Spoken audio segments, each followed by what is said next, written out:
Good morning everybody, welcome back to Newcastle. How are you all doing this Wednesday morning? Grateful dear friends if 2 or 3 of you could confirm that sound is okay, that you're registering me loud and clear. Plane that is just pushing there is bound for Lanzarote, jet2.com, no mystery there, 737-800. There's also another Jet2 that is in the holidays livery that is the far side of the airfield. Let's just put the camera on it. There you go. Off to Reykjavik. So they are in the process of heading on out. Right, I'm going to go straight to the bottom of the chat and do good mornings from there actually, in a fashion. So Mohawk, Scotland, 5p5 on sound. Thank you, my friend. Good morning to you. Don't be late for work. I saw your comment further up the chat. Thank you, HGC. Good morning to you. Hope you're keeping well. Thanks, Mohawk. I've just seen your other message. So you are literally on the way out. Well, have a good one, mate. Right, I'm going to flip it back to the top of the chat now. So if you're at the bottom end of the chat, fear not, I'm coming back. So Keith Cornell, still the first in the chat, Chigwell's finest. Keith did post yesterday evening, didn't you, Casey? It's weird though how it kind of banishes some of the earlier posts. I have no understanding of why that is. It just is. So let's have a think. Further down the chat, second down the chat, Shropshire's finest is also in the show. Hi Deborah, big wave from me. Let's just get in on the front end action for this Jet 2. Shorts weather, summer is coming, here comes summer. Hope you're good, Deborah.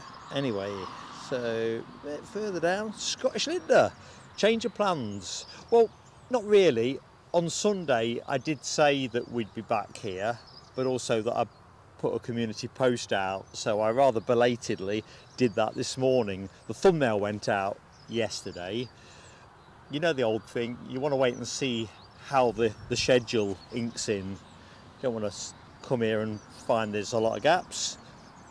We still may do a Friday show, but I'm kind of taking today as a banker bet in case the listings for Friday aren't quite what we need for a live stream show. You know my view, I'm not big on long protracted periods of streaming, nothing happening. So we'll have to see. We may be back Friday. This is definitely me trying to bring us something different. We don't often do Newcastle midweek, and I think sometimes it makes sense to just move things around a little bit. Change of pace. Good morning, Dr. Kersey. How are you doing? Top of the morning to Carl Shield, Trains and Planes. Down at the Dublin Mound. Hope the weather's decent for you, Carl. Good morning, Sam Thurlaway. Jet 2 321 from Manchester. Just past Sam's house, coming our way. So one of the reasons why today seems something that might work for us is we've got some more of those Jet 2 training flights. So it kind of gives us a few extra bits of action and links up the continuity. Here's a question for the chat. On 3 devices, so phone, tablet and my laptop, when I go onto Flight Radar I can see all the planes, but if I click onto the airport I can't get the arrivals and departures information. Is that the same for other folks? I've got an account with Flight Radar, so I've logged out of that, logged back in, but I've noticed they've just started putting one of those I'm not a robot front end screens on, and I wonder whether there's some kind of glitch. Anyway, by the by, if everybody else can see the airport arrivals and departures information on Flight Radar, they're obviously picking on me. Good morning, Mary Brock. How you doing? Well, good evening for you. Definitely that.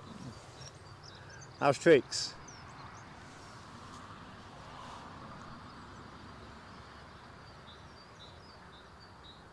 Don't worry, Mary.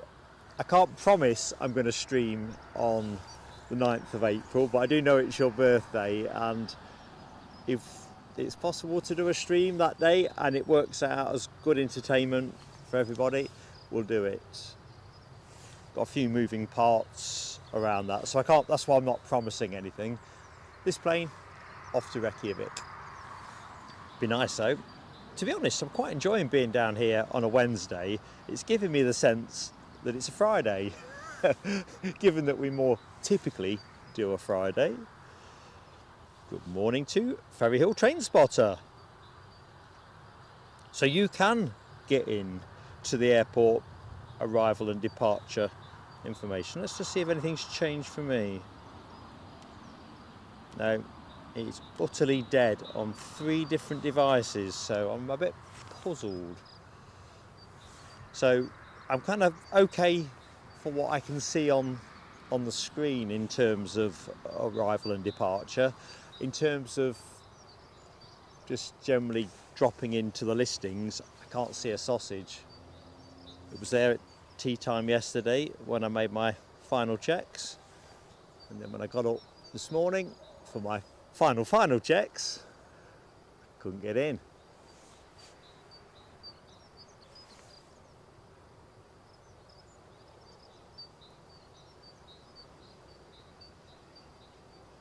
Sounds like they're picking on me.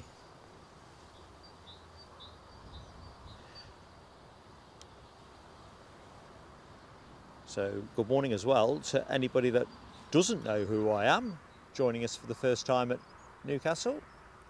I'm Mark, and we hope, if the continuity of action stands up, to be through. We're here through till about 11:30. The Emirates 777, last I looked, was running about 20 minutes early, so due in around 11ish. But of course that picture evolves over time.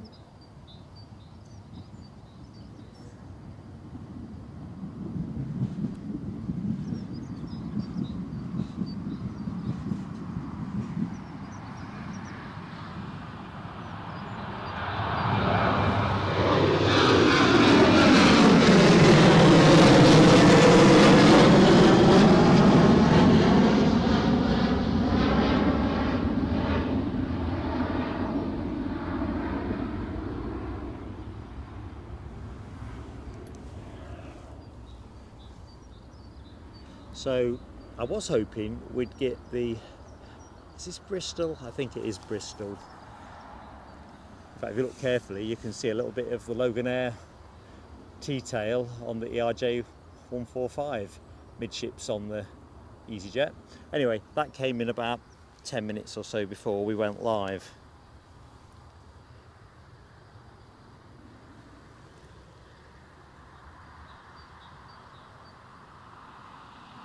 Good morning to Katan Hernung. Katan, I hope I've said that correctly. Fine to you on Flight Radar 2. Don't worry, we'll find our way through. What I'm stuck with, I'll ask. So the actual live movements are great. I can tell, for example, we've got an EasyJet inbound from Paris Charles de Gaulle in the latter stages of final approach. So the actual stuff that is moving, I'm okay with. It's just, sorry about the focus team. I'm just piddling around with something that I should have probably have left alone.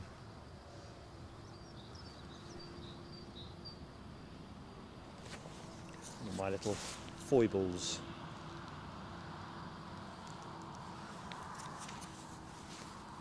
Good morning, Lowlander.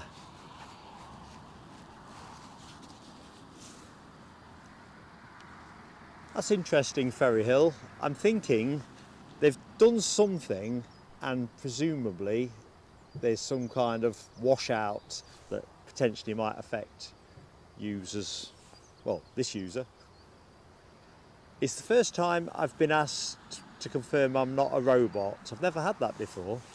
With flight radar, that is. You get it all the time with other stuff, don't you? So this, I think we said Lanzarote for this Jet 2 departure.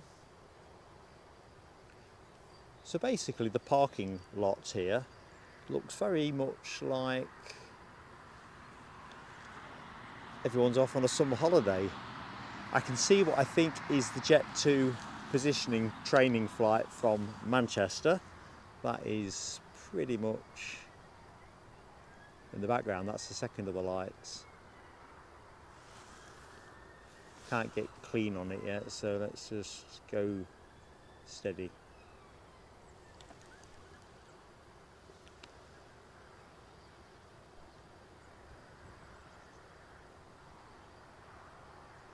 There we go. A few birds whizzing about.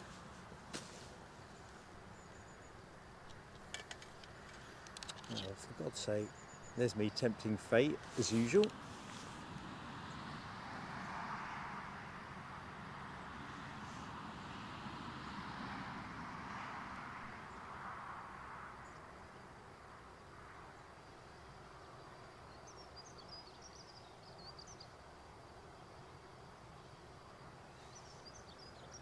So, first landing of the show.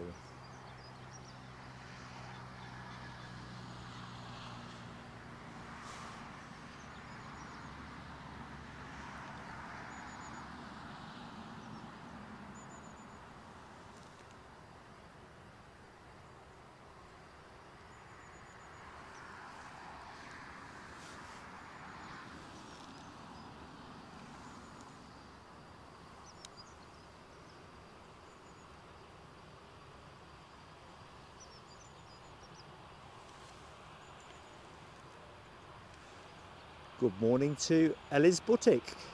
How you doing? Crikey, I didn't think it was going to go like this. Jet 2 lining up, sister plane high in the sky. We'll stay with EasyJet while it turns off. Can't quite tell if they're waving back to me. Probably not.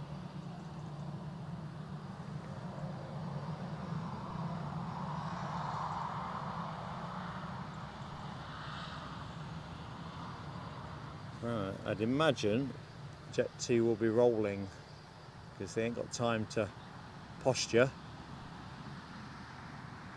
Go on, baby. Showtime. Good morning, Andy P. And Gary Fleming. Welcome back to Newcastle, both. Only feels a few hours since we were last here.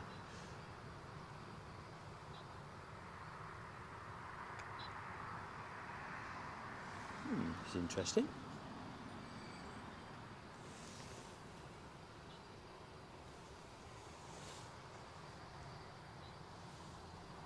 So the inbound plane is that Jet 2 A321. Today's plane, Golf Hotel Lima Yankee Bravo. Fairway now into final approach. Plenty of time though for this baby to get away.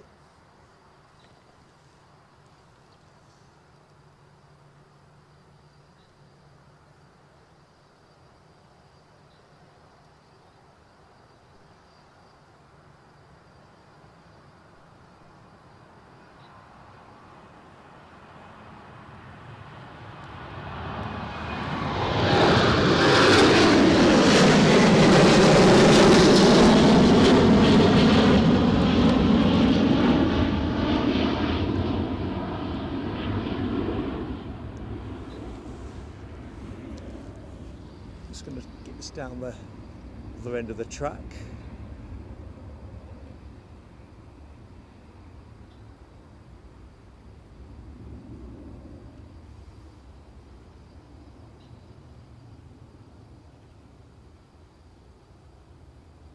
Go on, give a sucker an even break. That'll do.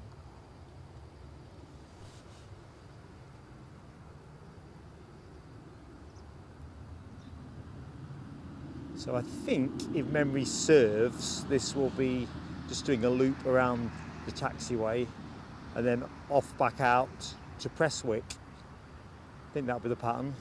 Plane comes in from Manchester and then shuttles backwards and forwards between here and Prestwick for the remainder of the day.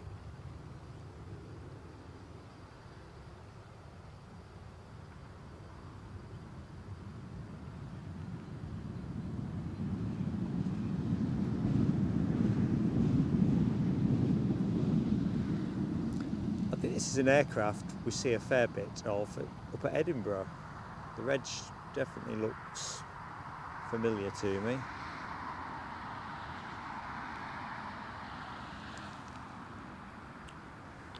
Good morning, Deb08. How you doing?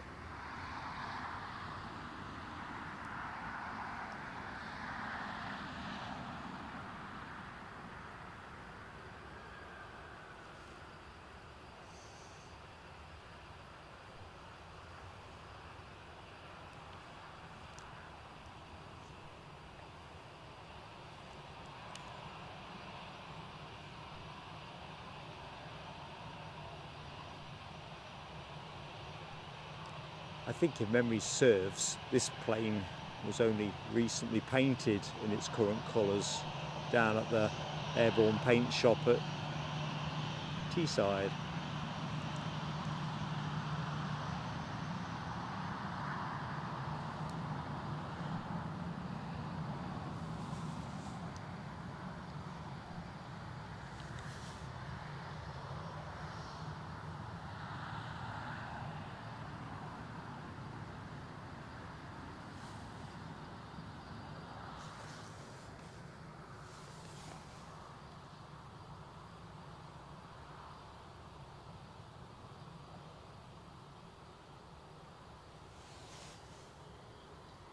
As always, folks, as well, that humble plea for getting an early like on the clock. This helps us now we're up and live. Convince YouTube that we are worth sharing with other aviation enthusiasts. Southwesterly wind today. Last I checked on Meta, it was going at about 15 knots. I think gusts north of 30 mile an hour, so what would that be in knots? About 25, 26 knots ish. Expected, but largely in line with the runway, so not really a crosswind component to get excited about. Hello to Maria Spinelli. Maria, I'm not sure if we've said hi before, so just in case, I'm Mark. My pleasure to meet you.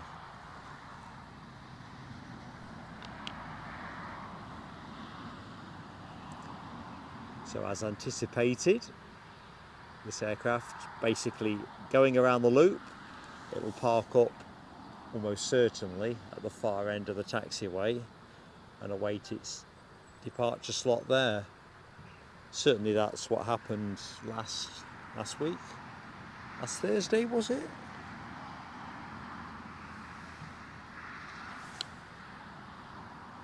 As you can see in the foreground, the journey to the centre of the Earth continues. Well, it rather looks like they're putting them up back now, doesn't it? So I think this might be the last show we see the diggers.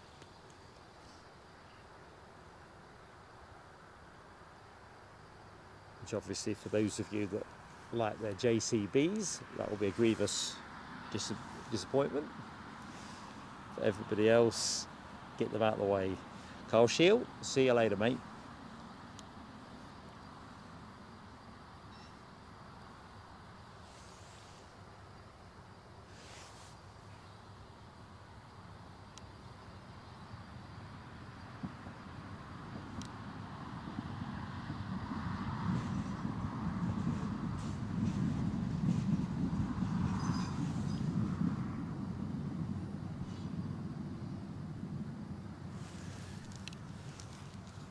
Right, I think I've just got a couple of bits I need to have a quick check of. So please do forgive me while I disappear.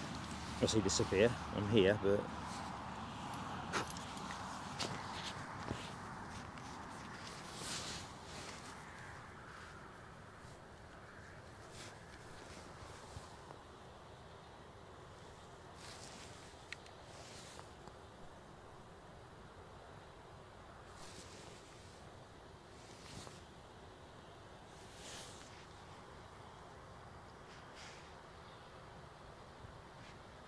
does anybody know, because I obviously can't see the listings, whether we're going to get lucky with a bit of bizjet action today? I don't think there was anything listed yesterday, so I'm not sure what will change, but you never know. Good morning, Jonathan McNee. Check off indeed.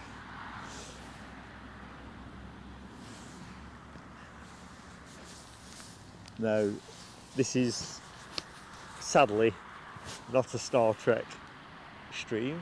That would be awfully cool, certainly if you like me and enjoy your Star Trek. Anyway, how you doing, Jonathan?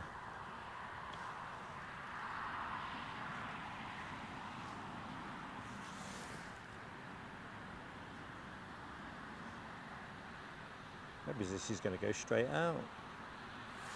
Didn't quite catch all of the message, but we'll soon find out.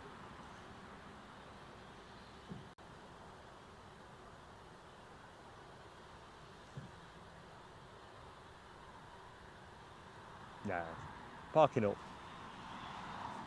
Get the kettle on. Talking of getting the kettle on, I hope 01 Mike D has got a brew to hand. How you doing, Mike?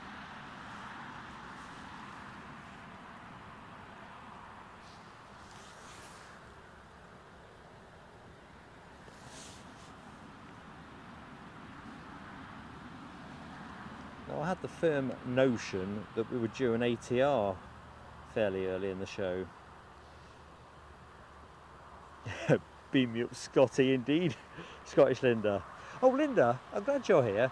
Did you say you'd sent me that Pegasus? Oh, got a pushback. Let's just come this end. EasyJet Central.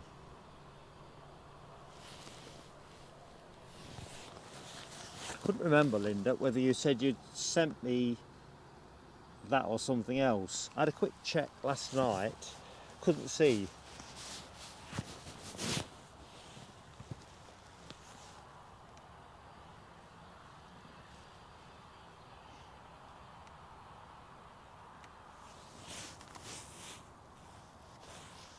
So the EasyJet departure that is just getting itself together is that one. To the right of it is what will be the departure to Bristol. I think that's in, hang on, that can't be right, can it? That was Paris, it came in from Paris. Why do I think Bristol? I ain't got a clue. Never mind, eh? Good morning, Terry the artist. How you doing? Nice day down south. It's cold here, Tel. It's definitely coat on day. It was quite nice for a time yesterday. A little bit nippy, but no complaints. Cold today. I've got gloves on. That's probably the best indicator. If I can dispense with wearing gloves when I'm filming, I do. Even the ones with the little fingerless bits. Scottish Linda, I still like the original Star Trek now. For those of you, this will sound incredibly sad, but there's one of the 1,000,001 channels on Freeview. There's one called Legend, isn't there? 5 o'clock every day, they just rerun episodes of Star Trek. And I sit there dutifully watching as many as I can. Drives Mrs. PSA a little bit crackers because she's much less keen. The irony is, I've got the DVD box set from many moons ago, and last I looked, all 3 series or all three of the original series, are all on Netflix. But I still feel the urge to tune in. Mike asks, how cold is it here? Let's have a look. I think about 8 degrees, but feels colder. Let's have a look. 9 degrees feels like 6. That's what they say. Fundamentally, I think the difference is there's no sunshine. I think if the sun broke through, it would be just like when we were here on Sunday. Actually, quite a nice day once the cloud scoots through. It's supposed to be a fairly bright morning.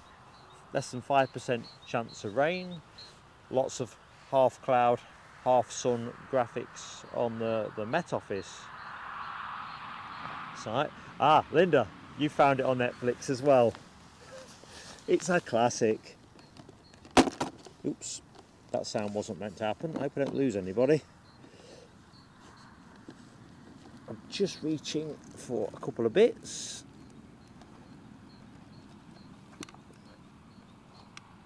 It's always the same. I have to be streaming for half an hour before I realise that I haven't got all the things to hand that I want to hand. Put that down as a training need.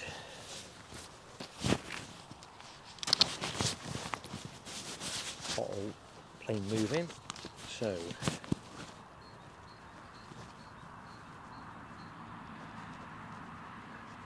Gary Fleming, member for 12 months.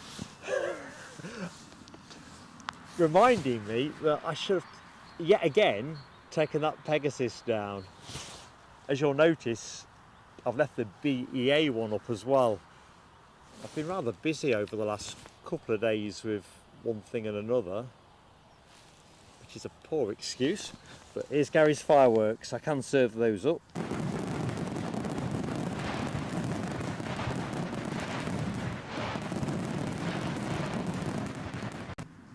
Great support, Gary.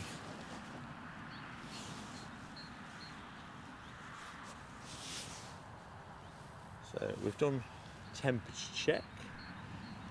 I think when we go off air, it won't be a lot warmer actually. 10 degrees feels like 7.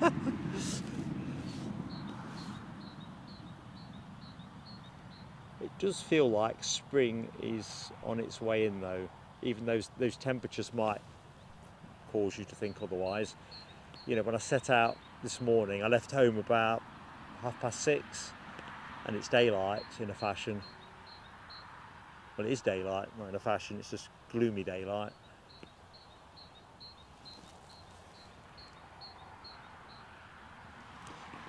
It is interesting, going back to the chats, 01 Mike D on about Star Trek only having 3 seasons. I think in today's world, if you create something like that, generally speaking, the high-end stuff with the good following, you know, like Sopranos, Friends, I'm just picking a couple of big success stories off the top of my head. They go, The Wire, I think The Wire might have gone to 6 off the top of my head. That's what they do. But, as I remember correctly, it wasn't as big a hit when it was in production. It kind of developed its cult status afterwards. Is that right? Throwing that one out there because obviously I was a bit of a nipper, really. A bit of a rugrat, I think, when Series 1 was made. Good morning, Cyril Denham. How you doing? Tomorrow has got to be a brilliant sunny day.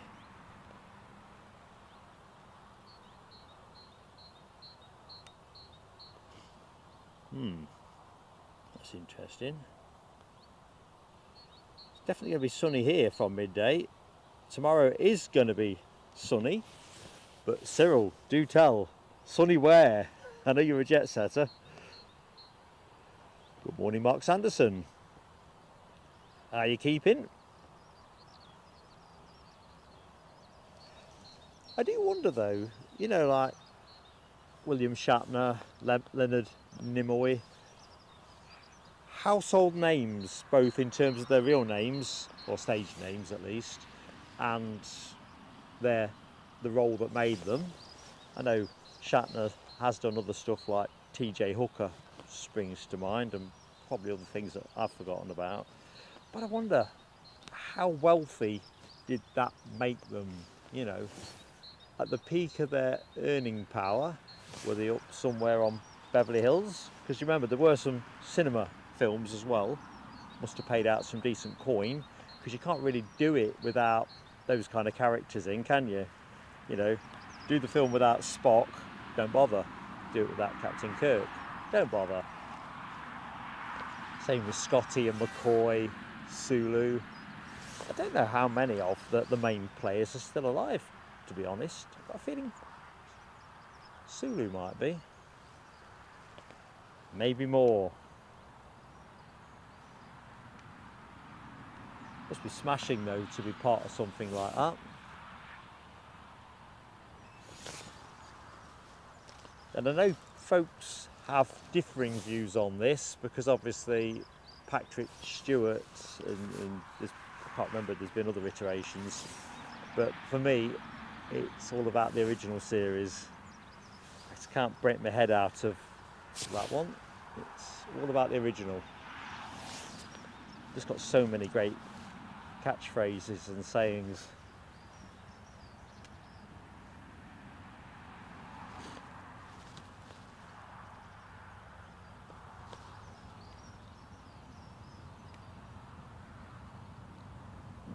So let's have a look at what we got on screen. Flight radar screen, that is. So yeah, this should be going to Belfast.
So British Airways on their way in.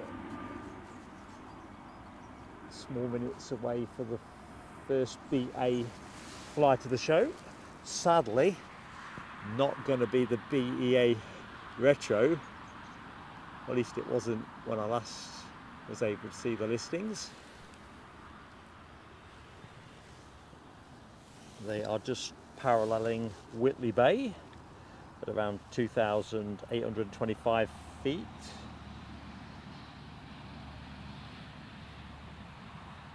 Good morning, Tina York. How you doing?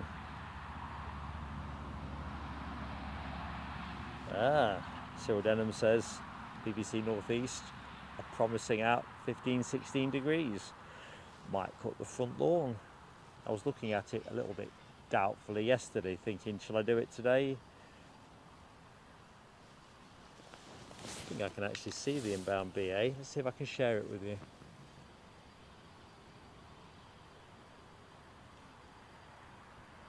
There you go.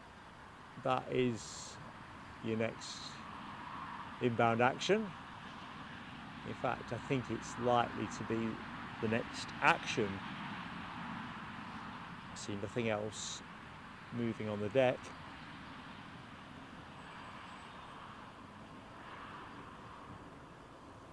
It's a fair way out.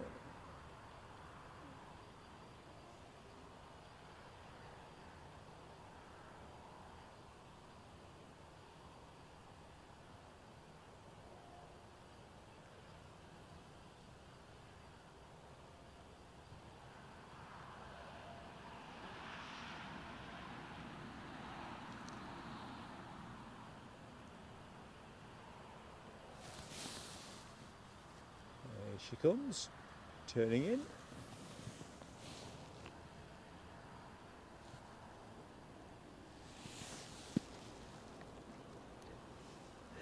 Yeah, Gary Fleming, Boo indeed. It would have been class, wouldn't it, to send it back again. I did think to myself last night, could lightning strike twice?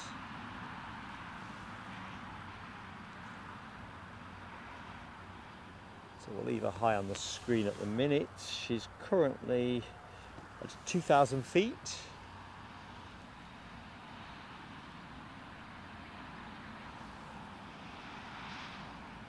In fact, no, I thought it was climbing for a minute.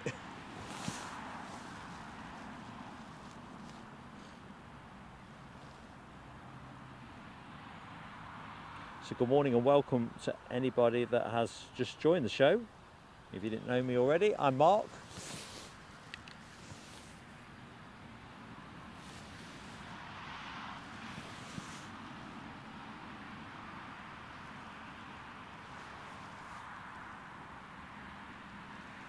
According to flight radar, this is still pretty much at 2,000 feet. Although looking at the map, it's still got plenty of final approach to eat its way through.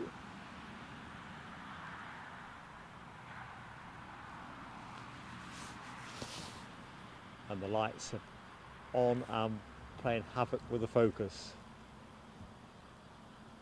And we'll just give it a breathing space.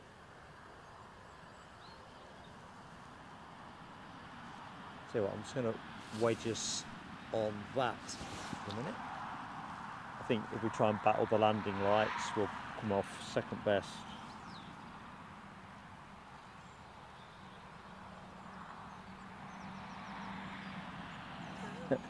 KC, you've lost me. Satchmo.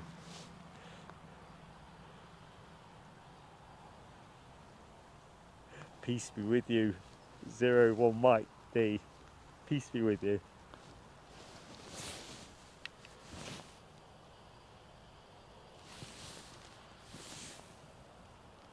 Right, let's give a little tentative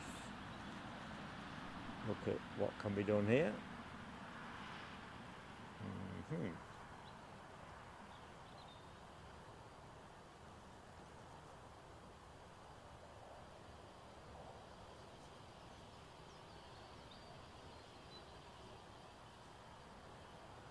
Thought I got it.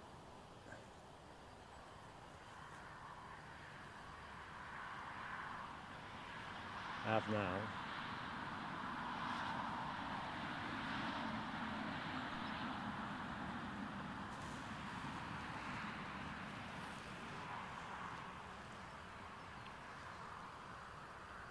Hi to Paul Redden. How you doing, Paul?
think that Jet 2 A321 that was parked at the end of the taxiway is on the move. See it out the corner of my eye. I'll stay with this for the minute, as we'll see it a number of times during the show.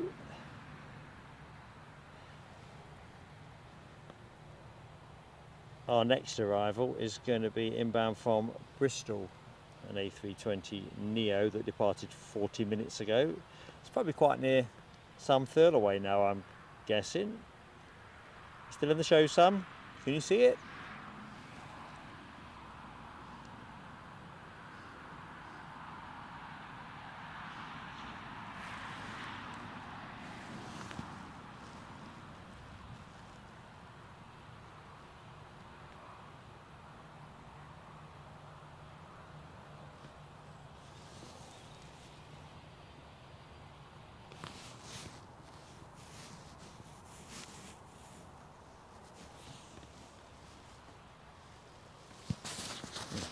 Realised the mic's come loose.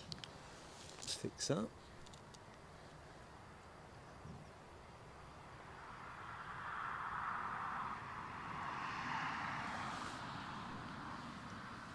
Good morning, Alibi 58. Windy up in East Lothian. 40-mile-an-hour gusts. I think that's kind of what we're supposed to get, but we're nowhere near that. Nowhere near that. Hang on to your hat. Good morning, Linda Cooper. How you doing, Linda?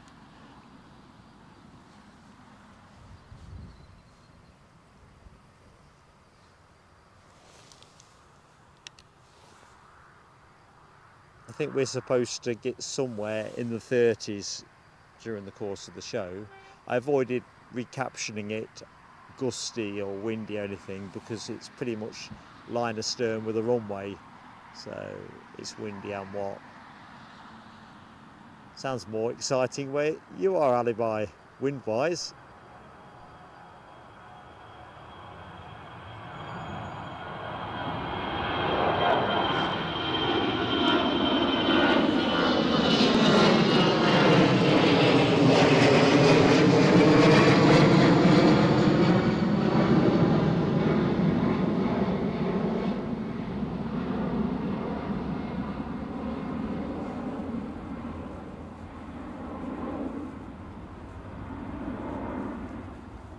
Anybody know, obviously this is a training flight, and I kind of assumed that would be all about the pilots, but do they actually have newly or partially trained cabin crew on those flights as well?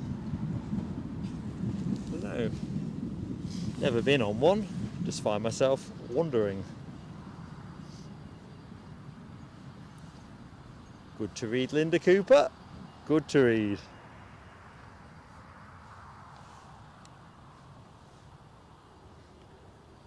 So next arrival is that EasyJet from Bristol I was talking about. It's going to be followed in by the Flying Dutchman. Bit of a friend of ours, the Flying Dutchman. It's that Embraer 195 E2 with the 1700th E-Jet sticker on it. I think that was in our show when we were here the other Thursday, and I know I've seen it here before. Don't think I've seen it at Edinburgh. Alibi, take your time, my friend. Have something nice with a tea. When I get up in the morning, and I'm a bit of a good early riser, but I've got to have my pot of tea first, otherwise I'm fit for nothing. Fit for nothing.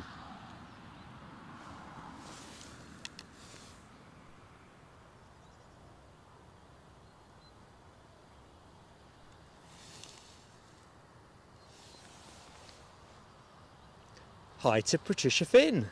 Hello Patricia, I'm Mark. Thanks for joining us this morning. Oh, I like what you've got. Very sunny Portugal. Oh, that is so kind of you to say that you're enjoying the feed. That is, well, it means a lot. Trust me, it really does. You know, you stand out here and you hope that you're bringing more enjoyment than non-enjoyment. Whereabouts in Portugal? And do you live in Portugal, or are you on a break? Sunny and warm sounds just the job.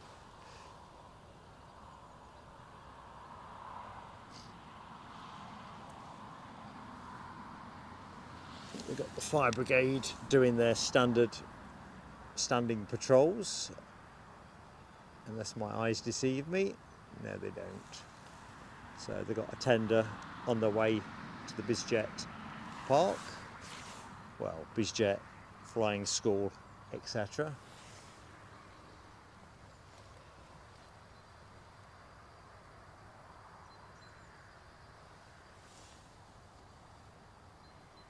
So on the deck we have an EasyJet that has just had everything peeled off it. Let's just have a quick foray over here. Returning to Paris Charles de Gaulle, the real Paris, if you think about it in airport terms. Hello to Malcolm Ridley. You are in Newcastle city centre, first time watching. Malcolm, pleasure to be sharing the stream, mate. And Mark, if you didn't catch the earlier introduction.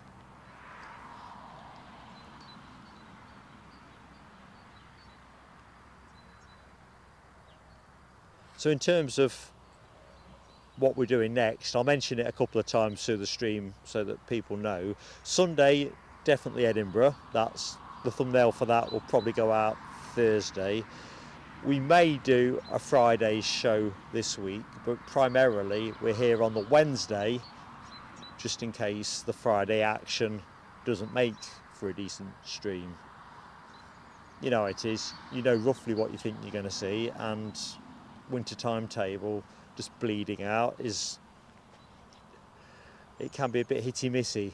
You kind of rely on extra flights to link up the continuity, a bit like we're seeing today with Jet 2 and their A321 training flights. Right, I suppose we ought to see where British Airways, oh not British Airways, sorry, EasyJet are at. So that inbound aircraft, 7 years of age, registered Golf Uniform Zulu Hotel Charlie, down to about 900 feet. I think we'll have a look.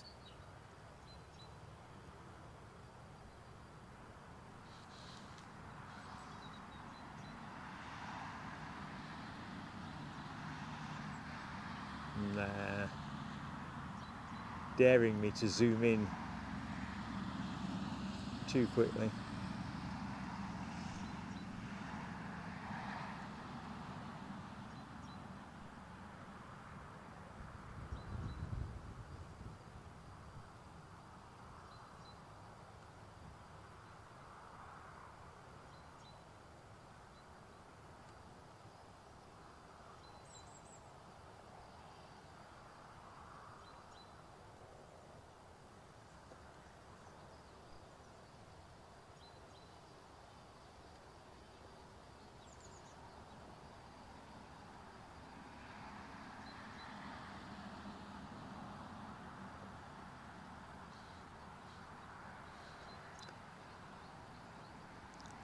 Great timing by EasyJet. I'm assuming the inbound aircraft will probably go to the gate that is currently being vacated by the Paris departure.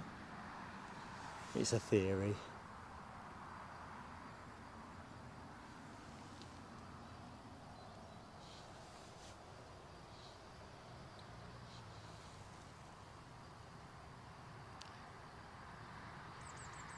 Oh, very nice. Patricia Finn.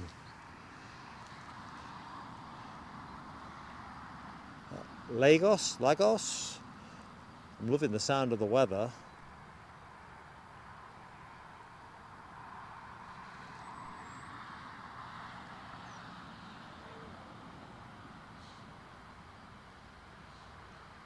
I can see a Chewy that seems to be active over on the far apron. We'll stay with EasyJet for the minute and then we'll have a nosy. Have a mosey, have a nosy.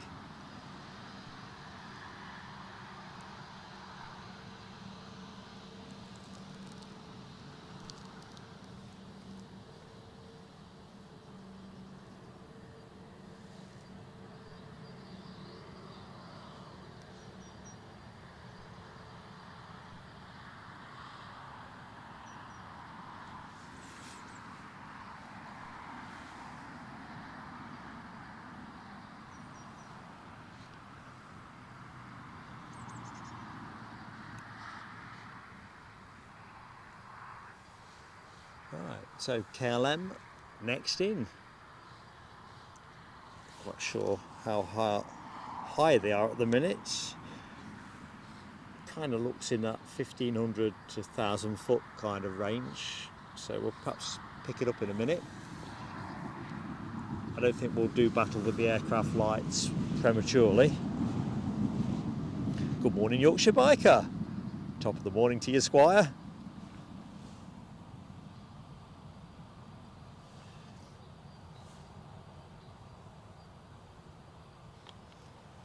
Right, so if I just move to the right, so there's the Chewy I was talking about. What time is it? 10 to 9. Quite sure. I think they have a departure to Sharm el Sheikh around 9:30. I was saying at the top of the show, I just can't get into flight radar. I can see all the planes, I just can't get into the airport listings for some obscure reason, and that's the same on all three of my devices, phone, tablet and laptop. So, curious one. Here's the 1700th E-Jet, the Embraer E-Jet series. This one an E195E2. We get a nice look at the sticker as it comes by.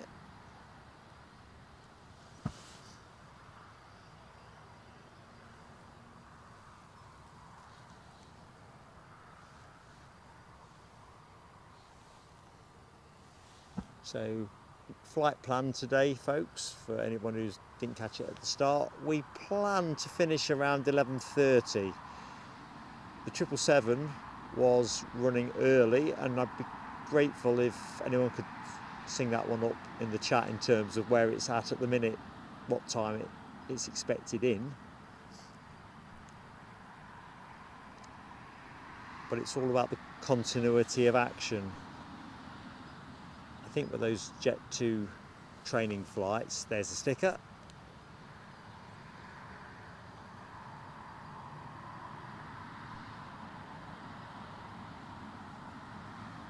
I wonder how many miles this plane's flown.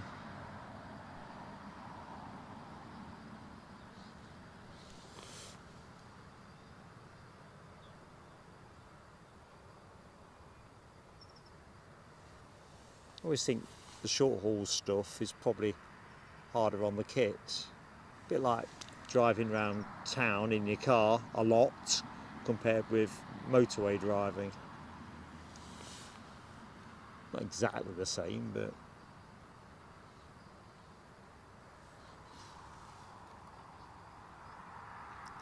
hello to Ian Huddart. Yeah, essentially Chewy in the summer, and for some of the winter actually as well. I'm misspeaking there. Chewy bring a Dreamliner in for chunks of the year. That one goes to Melbourne, Florida, Cancun, Bridgetown, Barbados. That's 3 routes that just spring to mind. But day to day, yeah, it's the Emirates triple.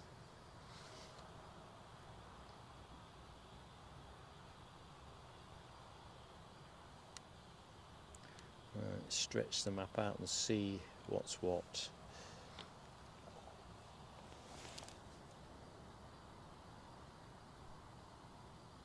This one's been taken for a walk, but I think it's the one that's going to Sharm el Sheikh. Not transponding yet, so I'm guessing.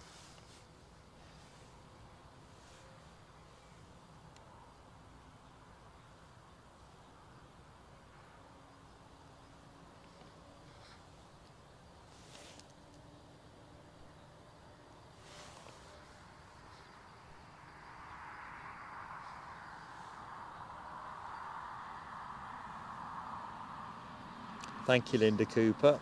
Our inbound Emirates, currently over Austria, 2 hours away, so it's pretty much shaping to come in around 11 o'clock.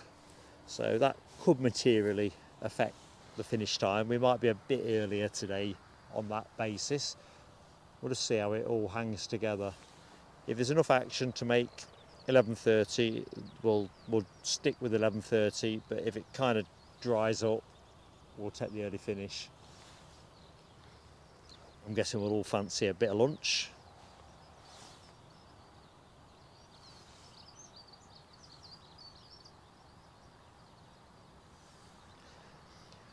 I think Ian Huddart, I think it's just demand.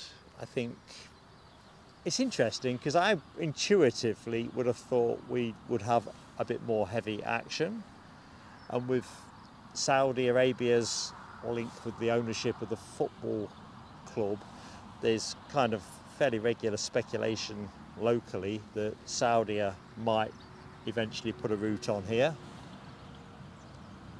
Opinion varies back and forth on that, but essentially it's demand. This airport has got plenty of capacity.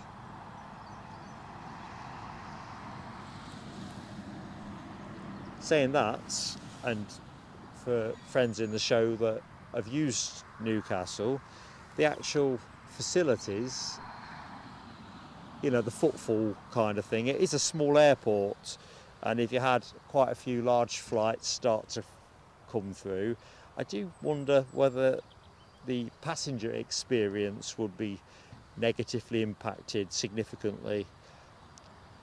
I think last year they ended up with some kind of accolade for being the #1 airport in the world, I think, for passenger experience. And I've used this airport a few times, and I have to say it's really good, or it's been really good every time I've used it. But what defines really good? Not having to wait too long for your plane, being able to buy a coffee and do a bit of browsing without struggling, and somewhere to sit down, all that kind of thing. Not having to queue for the toilets.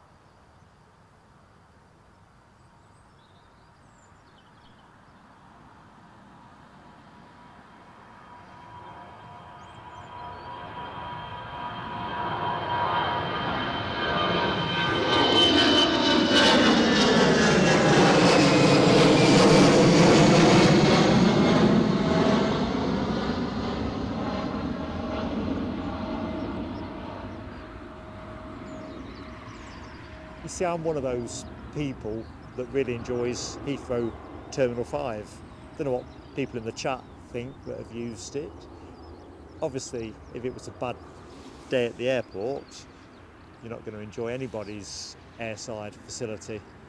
Found the cloud. I think the clouds are generally loitering at around 2,000 feet today. Where's that Chewy gone? There it is. It's just been teased into its gate area.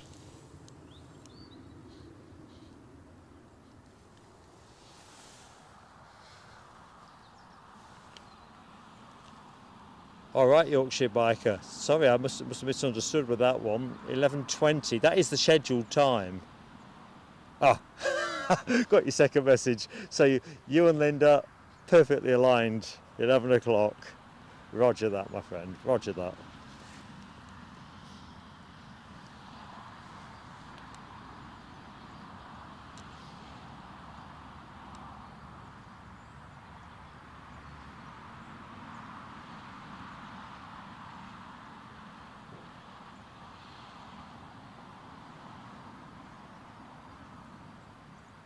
Oh, I've got me arrivals information back now.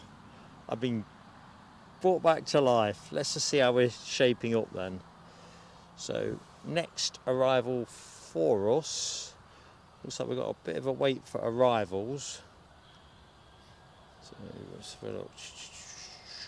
That will be Logan Air inbound from Southampton, due in at 9:40. Let's see what the departures board looks like. KLM due out at 9:25. They never seem to be on time these days.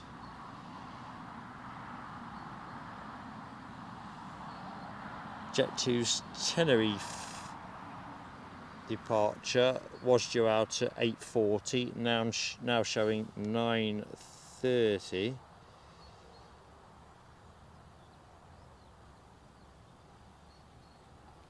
So we seem to have a bit of a gap, which wasn't part of my original planning.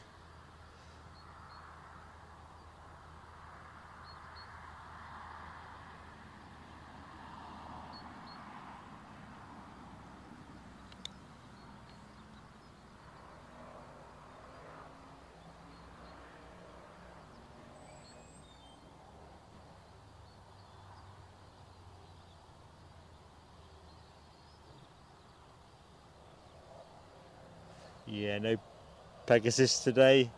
I live I-58. Back on Sunday. Oh, I know what I was going to talk about. A couple of shows back, Newcastle shows, that is. Valentine's Day, we had, do you remember, there was a chap towing a little yellow trolley around on the runway, and I think it was Yorkshire Biker, who's in the show of course now.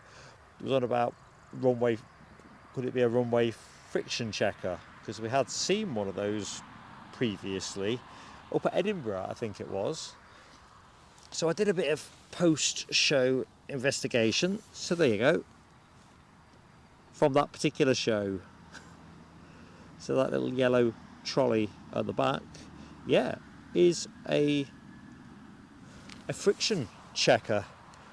Well, skidometer as I think some people call it, but I think its full Sunday name is continuous friction measuring equipment, or its colloquial term. So yeah, that's what that was. And I think because they've been resurfacing the runway here, it must be connected with that. Although the tarmac doesn't look that fresh to me. But anyway, as you can imagine, tarmac gets rather worn through usage, particularly in certain parts that get all the heavy whack. So yeah, that's what they do that for. And apparently it depends obviously on the number of movements, as you would expect, but if you get above a certain number of daily movements, if it's below, I think it's below something like 400 daily movements, you have to check it every 11 months. And if you get more than 400 movements, it's every 5 months. So yeah, that's what that was, a skidometer. Apparently they go up and down, do 10 rolling sets, and they look at the continuous average per 100 metres stretch or something in that region to make sure it is compliant. Who knew? But I suppose if you think about it, apart from the friction and the heavy impact off the planes, you're going to get a bit of oil, a lot of rubber, particularly in the landing zone. Probably won't see one of those again now for a month of Sundays. Good morning, Lloyd Bell. How you doing? Studies or up on the mound?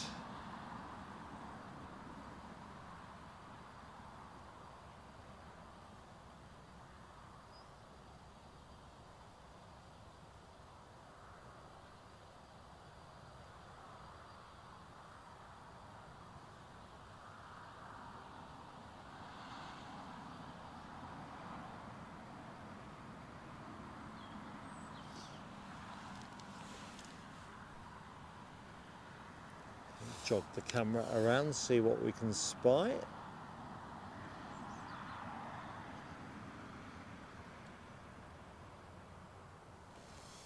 See that Loganair still wedged there. Let's have a quick look, see what time they're due out.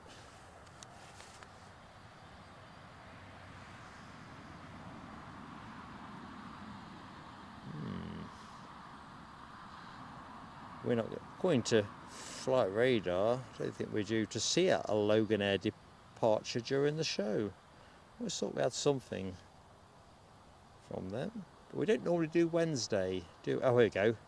So that was due to go at 6:45 this morning. Now, we'll just zoom in on the tail. Now showing, well, 8:55. So it ain't transponding at the minute, but fingers crossed for all on board that they are going to get away around now-ish, really. No laughing matter. We've got there Finnair in One World livery. Was that a yeah, an Embraer 190 in One World livery. It's an overflight, but the cloud is still entirely continuous over me, so that possibility ain't gonna happen. Studies, says Lloyd, snapped a nice looking Gulfstream last night. Excellent. Are you posting it on the Edinburgh Facebook group? Can't whack a bizjet. I'm kind of feeling shortchanged bizjet wise. So although we had that government Falcon on Sunday, which really did light my candle, I kind of want more.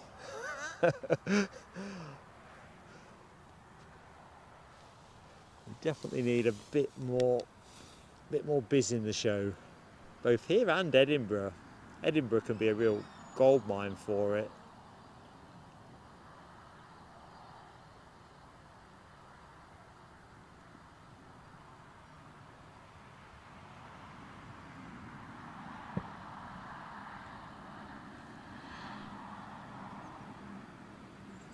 Right, so where's that tug off?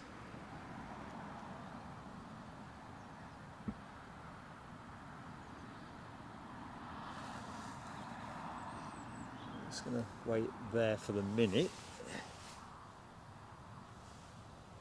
Good morning, Nell W. Did you have a cracking time at the farm at the weekend? Training all those lambs up? The Lamb Academy.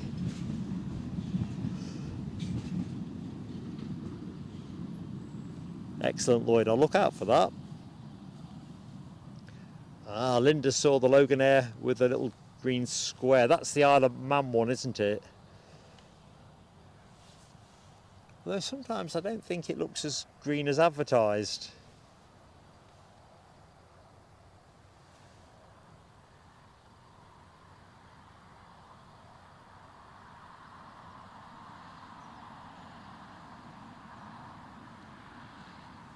Yeah, plane I'm pointing at, or one of them, is off to Sharm el Sheikh. Almost certainly this one, given that there's only stairs on the front and there's a tug already in position. So this is due to go at 9:25. I'll keep my ear clued into the scanner as best I can because I got a feeling this is going to go early.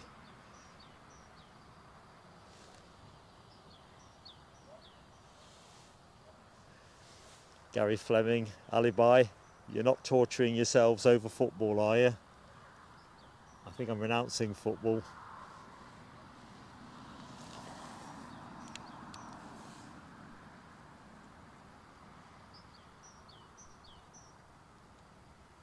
Here comes the fire truck back from its labours.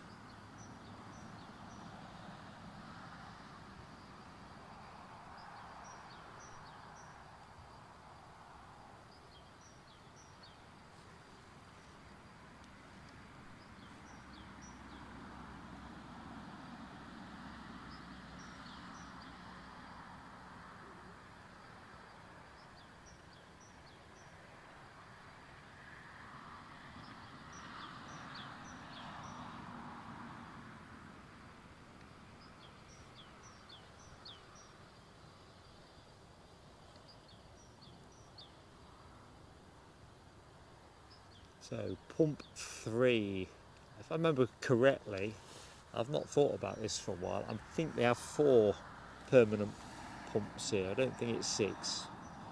So yeah, I'm going to say 4. If anyone knows definitively in the show, do say, but I think they've got 4 and they bring other stations in on training drills and so forth, because I've seen that.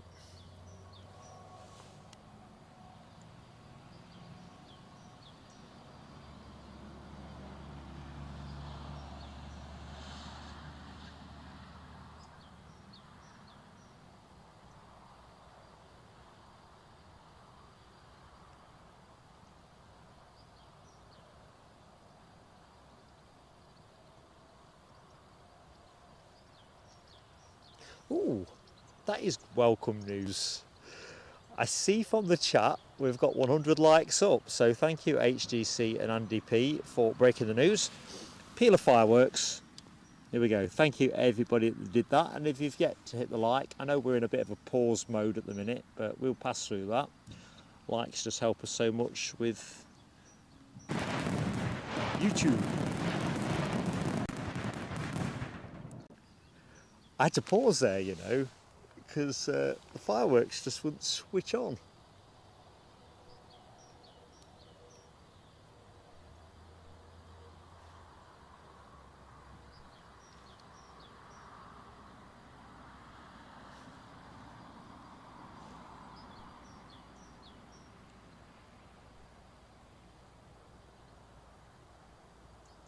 Looks like the Jet 2 just behind is boarding at the minute.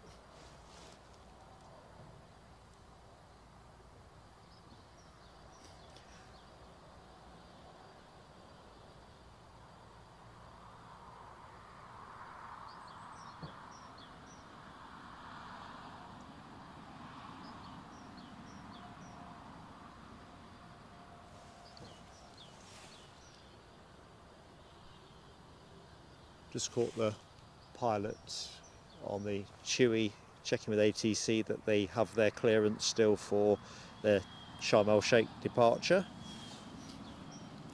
Good morning, Hazel Kitchen. How are you doing today, Hazel? Hope all is good.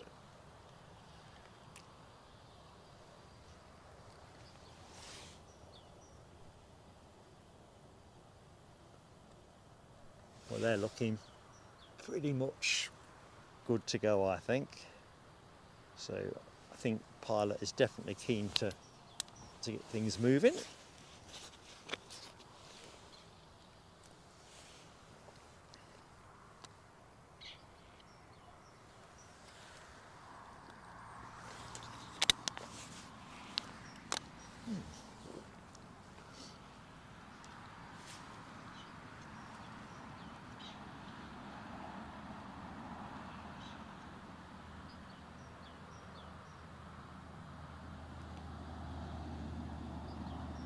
Oh, well, I think on, dear members, I'm not going to spill the beans just yet, but yesterday was a very good day for something that I think you will enjoy.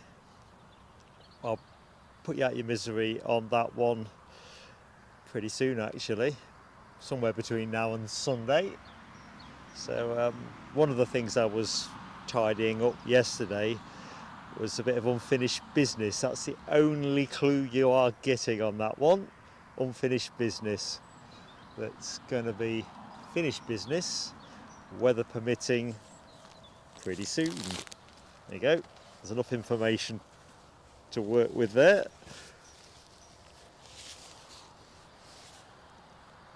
Good morning, SC Aviation. Hello, how are you doing?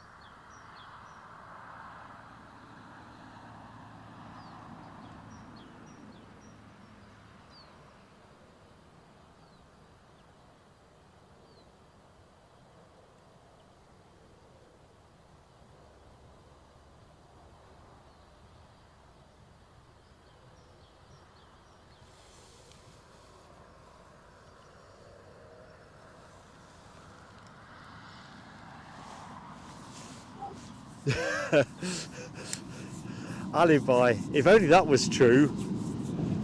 No, the only clue that could steer you in a slightly better direction on that is it is, I suppose like most things we like sharing together, weather dependent. Anyway, I'm not outing myself, I'm just throwing it out there as a teaser. I got all excitable about it yesterday and I've thought about nothing else since. Gary Fleming speculates tiger moth. I could not say. Got to say everything in the same tone now, aren't I? But all I can say is this particular thing is going to be happening pretty darn soon, so more details coming up, beloved members.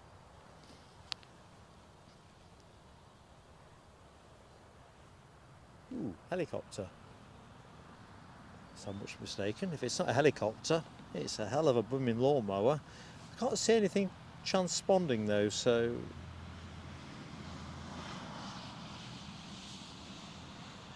definitely a helicopter. Good morning, Andrew Grant. Spotted your son-in-law doing groundworks between the taxiway and the runway. Let's have a little pivot. What are we talking here, Andrew?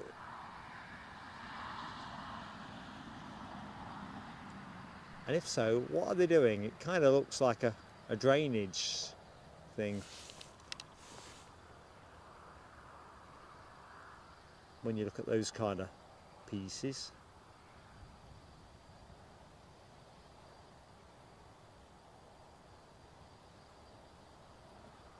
I saw the convoy heading in around 7:45 this morning.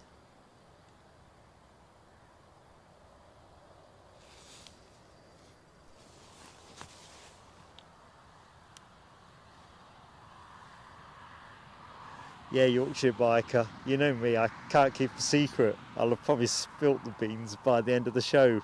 It's cathartic though to actually say something, because I'm like, the only two bits of the jigsaw that really prevent me from squealing up now is I just need to be 100% certain that others that are involved can definitely do the bits I need from them. But other than that, all good.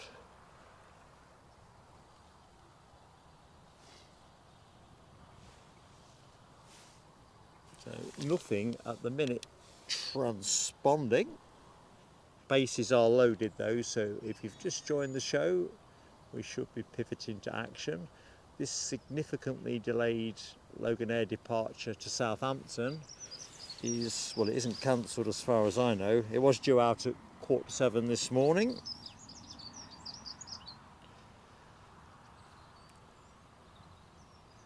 Lloyd says Delta back to EDI Monday with their JFK service. I thought we had that coming our way Sunday. I don't know where I've got that notion from. There'll be a welcome return to our sky. And of course, at peak of season, we get two, do we not? I think we do. Two JFK Delta routes. Ah, thank you, Andrew Grant. It's an antifreeze sump. Very good. I've wondered about that. Mr. Tenerife is in the show. Good morning, Stephen Marchant. I think we have a Tenerife departure, do we not, at 10 o'clock? A chewy one, that is. Yeah, Yorkshire biker. Go back to the diggers. I reckon it'd be great fun. There's two bits to this. I think the digger side of things will be great, definitely. But I've always thought it'd be great fun to be swinging a wrecking ball. You know, the demolition guys.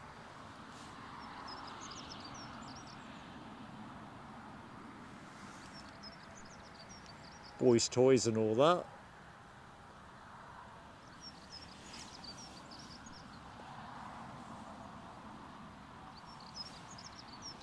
No, the epic is not yet finished. It's has suffered a bit in the last. We had picked it up a little bit over the Christmas period, and then it's been parked up again with other distractions that have been blighting my attention.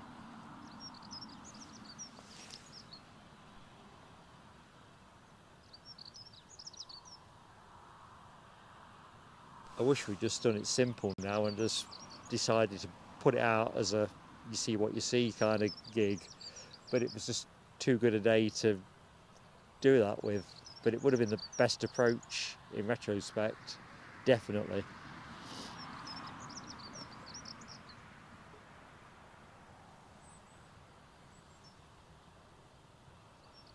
Okay, let's see if I can get back into the chat, see what's occurring.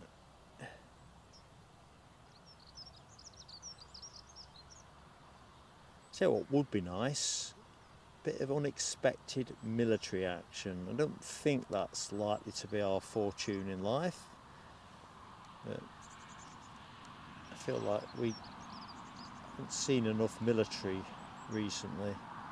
North Sea looks fairly quiet at the minute. Good morning, Tony Rivers. It's a Pegasus morning. It's the wrong show, Tony. That's Sunday's show. You think Pegasus would reward all this ardent love for their aircraft by putting their A321 with 100 years livery on for Sunday? I think that would be nice. Hazel, don't worry. Just let the planes take your mind off the other bits and the morning will look after itself, hopefully. Just need a few planes moving. Oh, I think we might be getting close to taking the steps off this. Due to go at 9:25, I think. It's got all the signs, hasn't it?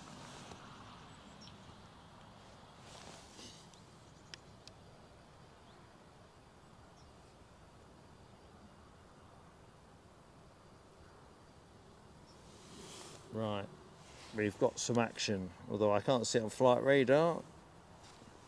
We've got a Jet 2 Holidays pushing and turning there. So we're back in play.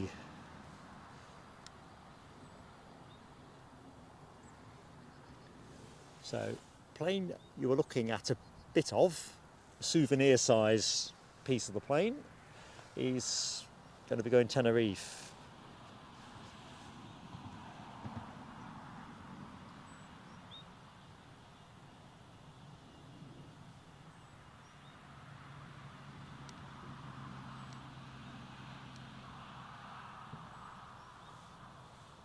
We've also got a Jet 2 bleeping away ahead of its travel to Paphos. I think it's likely to be that Jet 2 as far as I can make out. Although it's not, it's the other 50-50 shot. In fact, actually there's another Jet 2 there as well, so actually it was a 33% shout. I still got it wrong.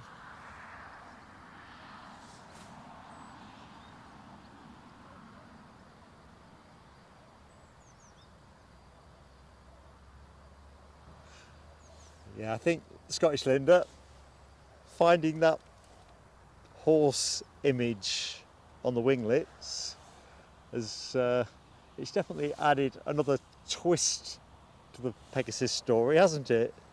It really has. So I think Sunday's show at Edinburgh, I think we're going to be back at the Mound, at least as far as the weather forecast currently shows. Looks like we're going to be onto some kind of easterly wind of some sort. So I'll definitely have my thicker fleece on for that day. So action shaping up here, 2 Jet 2 departures pretty imminently, and a Chewy.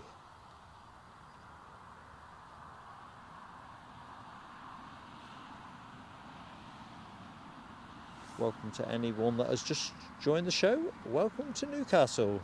We don't normally do Newcastle on a Wednesday, but we thought we'd give it a spin for something different. So that's that one, and then if I go slightly to the left, you're going to get another one in shot any second now. Good morning, Philip Ross. How goes it, Philip? So you're in Jesmond, love the channel.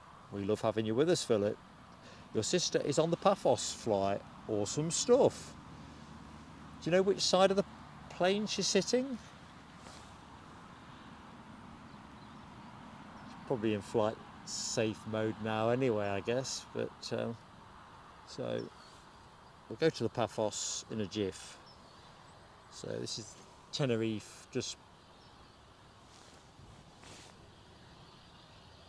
poking its way out. Right, let's have a bit of Paphos. That one. As you can see, the windsock is still doing a fair bit, but nothing excessively onerous. According to Meta, currently we're doing around 12 knots or thereabouts. Basically a southwesterly wind. Although actually, just check this. According to the Met Office, that is more southerly actually. I'm checking out my hat.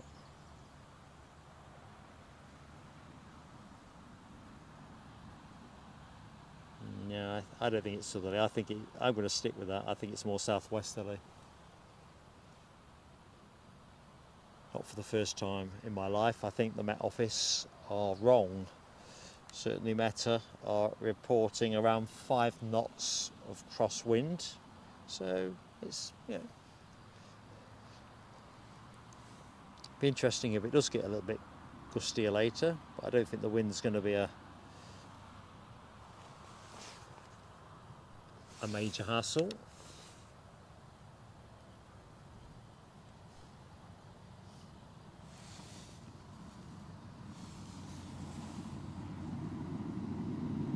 Yeah, Scottish Linda. Well, you know me, I kind of make it up as I go along anyway. What's that saying about best laid plans and all that?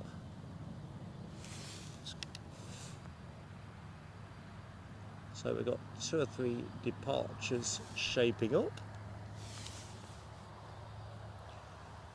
The Sharm el Sheikh Chewy is still very much connected to its front doors, if that is indeed the right plane.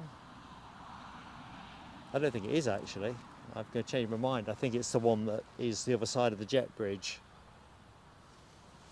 So someone else is requesting push. Will it catch you? I think that's the Sharm el Sheikh one. Although there's no, can't see a tug at the front of that.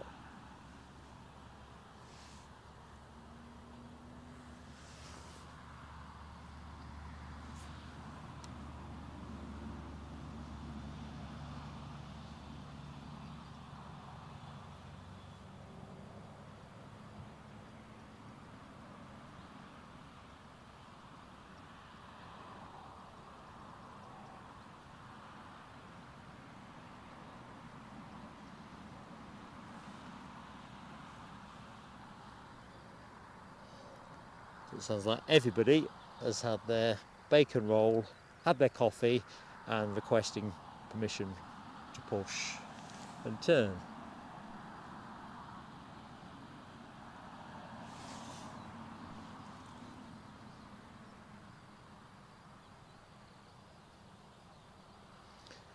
It's an interesting one, Hazel.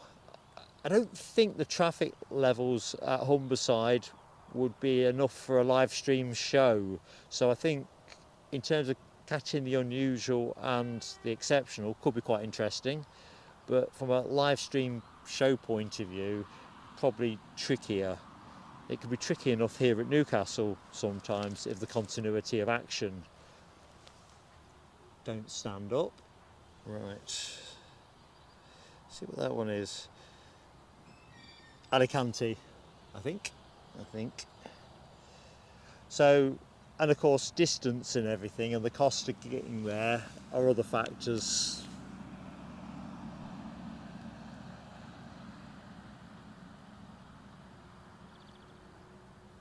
That's one of the reasons why when we've looked at other locations suggested by our supporters, you know, like say Southampton or East Midlands, that kind of thing, the kind of window for streaming is pretty limited and the cost of getting there is pretty significant. Look at this, it's like a Jet 2 ball. Shall we dance?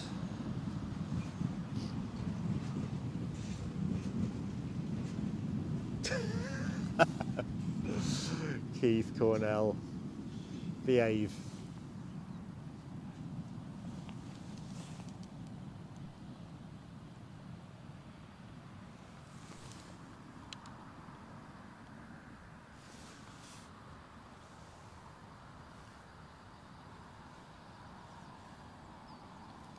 So it looks like the Jet 2 departure to Tenerife is getting to go first. This was due to go out at 20 to 9, so it's kind of pushing towards an hour late. At least they're moving. Logan Air don't seem to be going anywhere with their delayed aircraft. We've got a Jet 2 transponding, not Jet 2, sorry, EasyJet transponding quite close to me at the minute, although I can't see it on flight radar. KLM also shaking a leg, so let's let that one go. I think this is the Paphos one, unless I'm much mistaken. It is.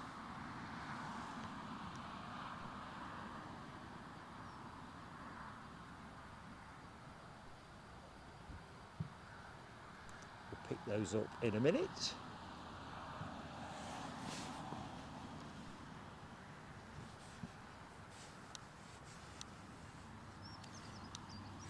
And this one off to Alicante.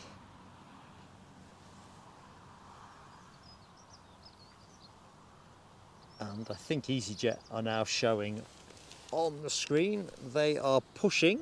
Let's just have a piece of it. It's not the best perspective here.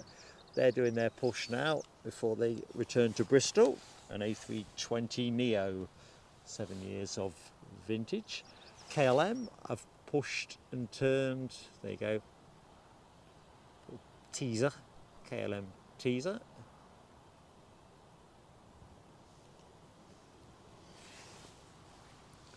We'll pick up the Jet 2 departures when they get to the end of the taxiway. HTC, Gary Fleming and Linda Cooper setting the emojis alight for the Jet 2 Holidays Tenerife departure.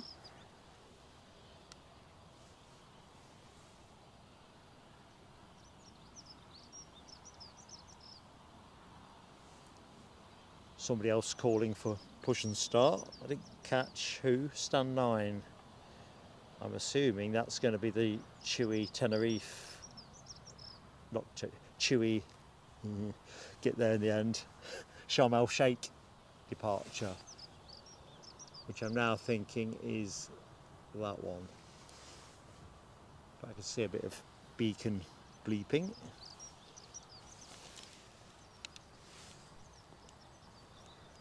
So as always, folks, mindful people come and go all the while. If you wouldn't mind, humble plea on likes and all that. If you could drop us a like, it goes just massively for us with YouTube. And of course, as a small channel, that really has extra resonance. I say resonance.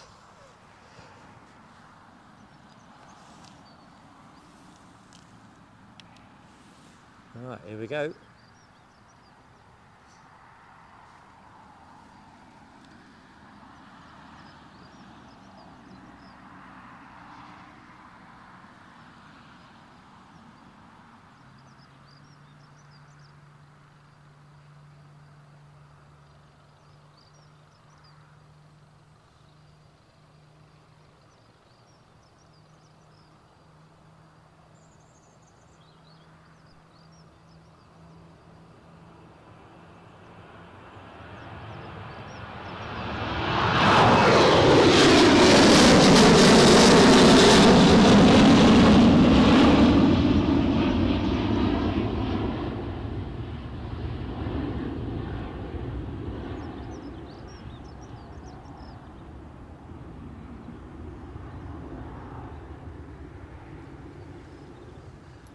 Well, that was a nice flat climb out.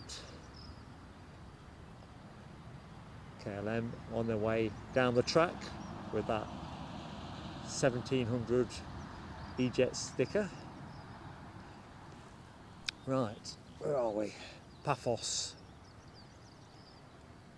is the next Jet 2 departure. That'll be that one. Good morning, Ian Finley. How you doing?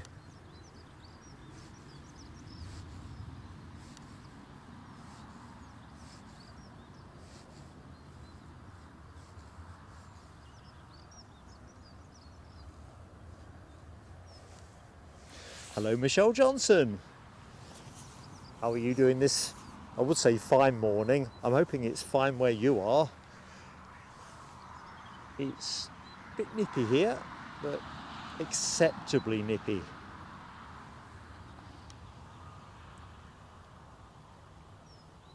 Just enough to put me off mowing the lawn when I get back. As I was saying earlier, I did think about it yesterday, and that's as far as it got. Today, kind of think, oh, nah, tomorrow. Anybody in the show cut their lawns yet for 2025? If so, that's some fairly heroic stuff.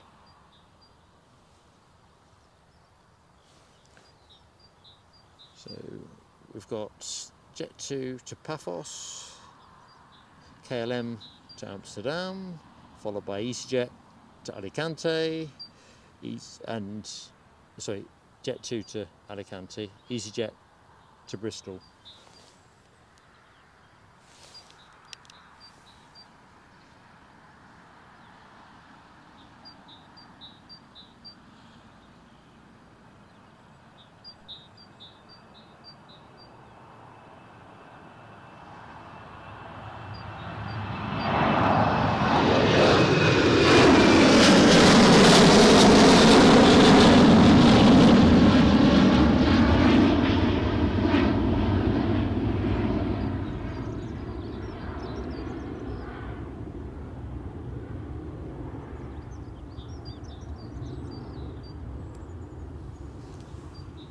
Somebody's claiming the Chewy is in their way a little bit. I can see the Chewy moving, and the Jet 2, it must just be the Chewy. Somebody was definitely complaining that Chewy was in the way.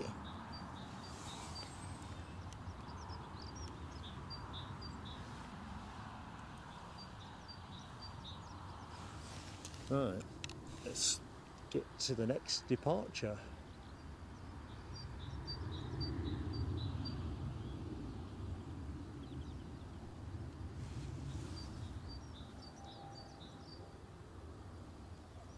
Definitely the most distinct aircraft in the show, I think, in terms of how it looks. I like them, but they do divide opinion. Huge engines with a fat belly.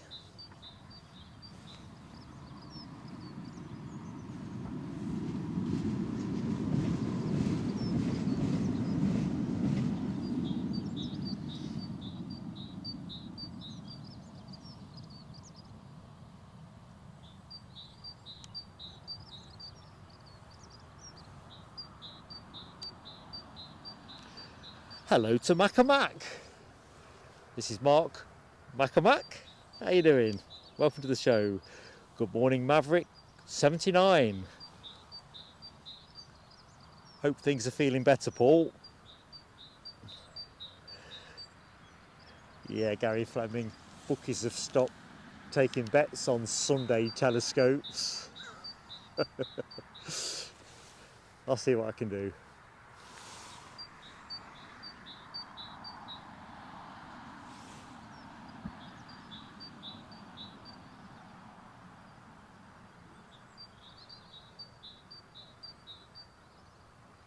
Up nice and early.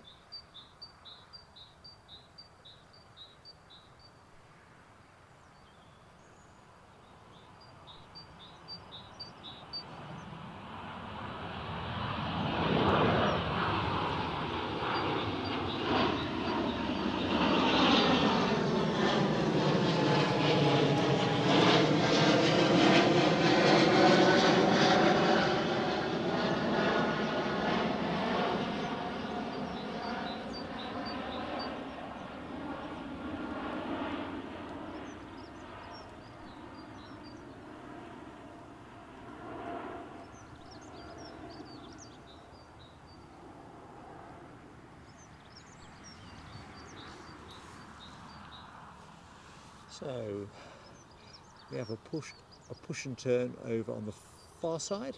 That'll be chewy. Jet 2 taking the active on runway 25. If you're new to Newcastle and you're wondering which way we're operating, that end is runway 25.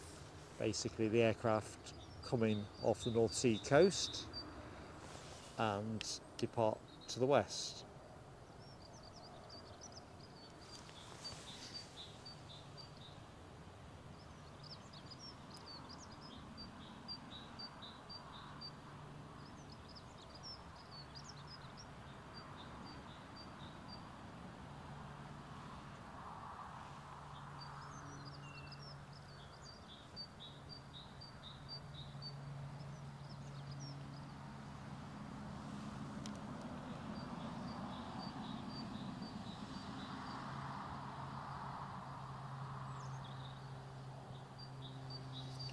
You can probably hear on the mic, there's a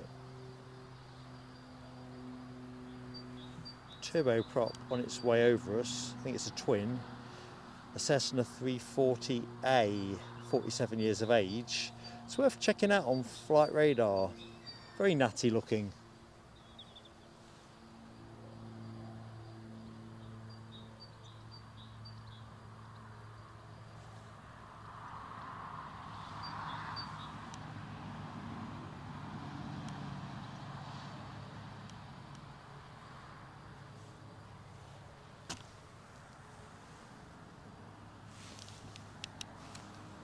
I think we'll try and jinx that Jet 2 into moving by dragging along with the Sharm el Sheikh departure.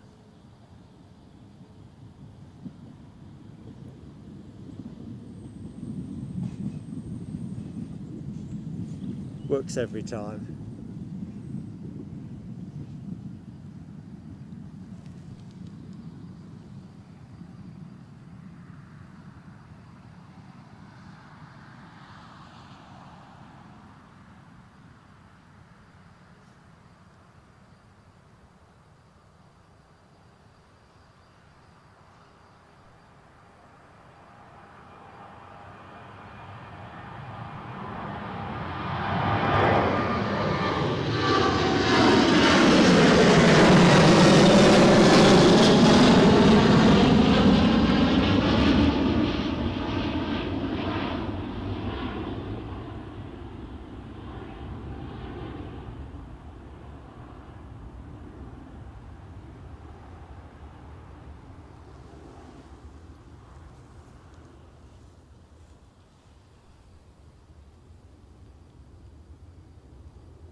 Right, EasyJet back to Bristol.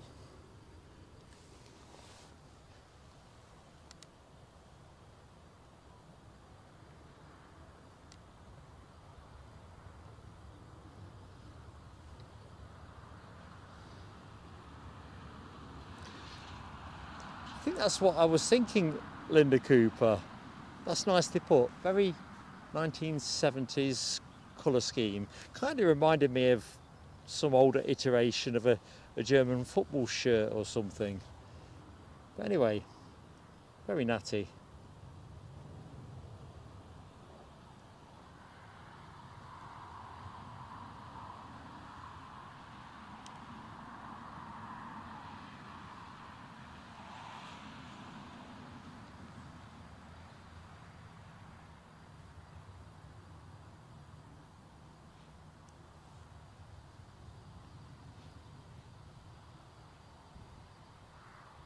So Air France due to be with us with their Embraer 190 at 8 minutes past 10. So have we got any earlier arrivals than that? Jet 2 A321 from Prestwick, 10 past 10. Logan Air from Southampton, supposed to be 9:40, but I can't see that because the aircraft is here as far as I can tell. I don't think they've got that many ERJ 145s knocking about.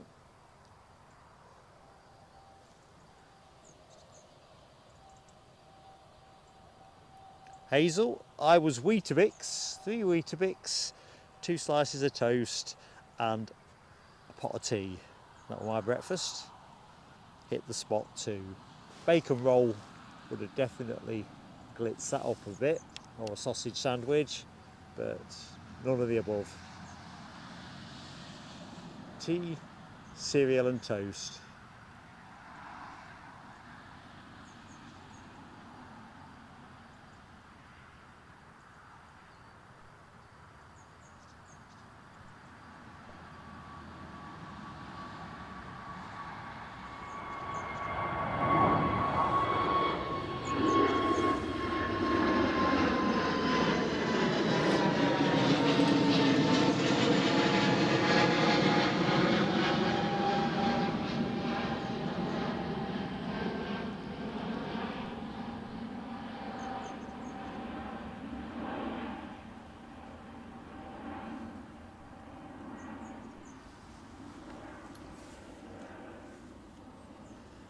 Okay, next to go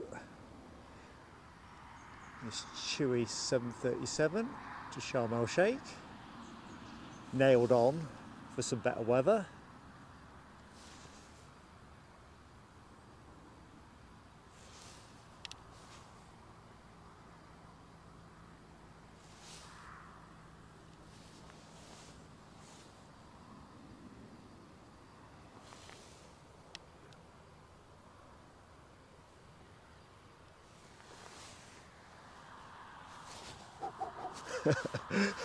Gary Fleming, not sure it is, mate. I think Weetabix tea and toast probably definitely definitely needs something hot with it as well, beyond the tea, that is. Good morning, DB Bassman. Trying to fix your printer. To be fair, last time I was in that territory, it was exactly that. I got quite a decent one for about 40 quid or something like.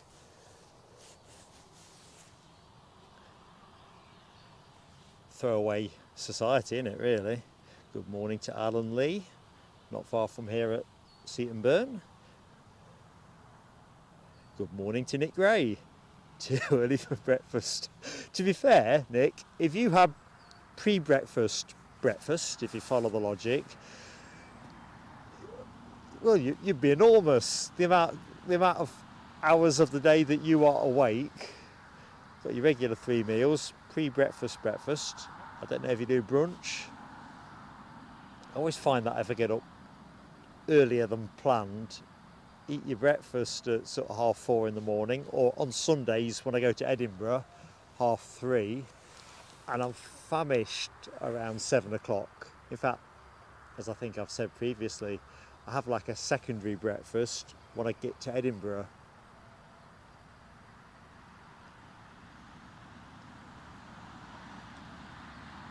You do need the calories.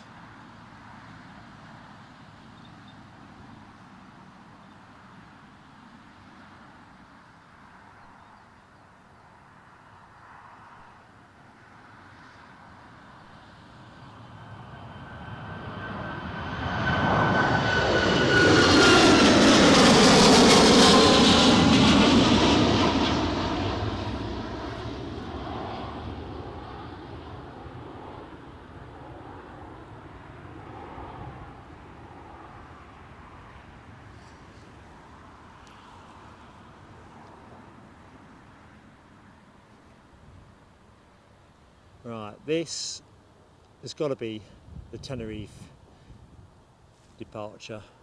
It's interesting, that tug has been clipped on for, seems like an age now. British Airways are pushing back for their departure to Heathrow.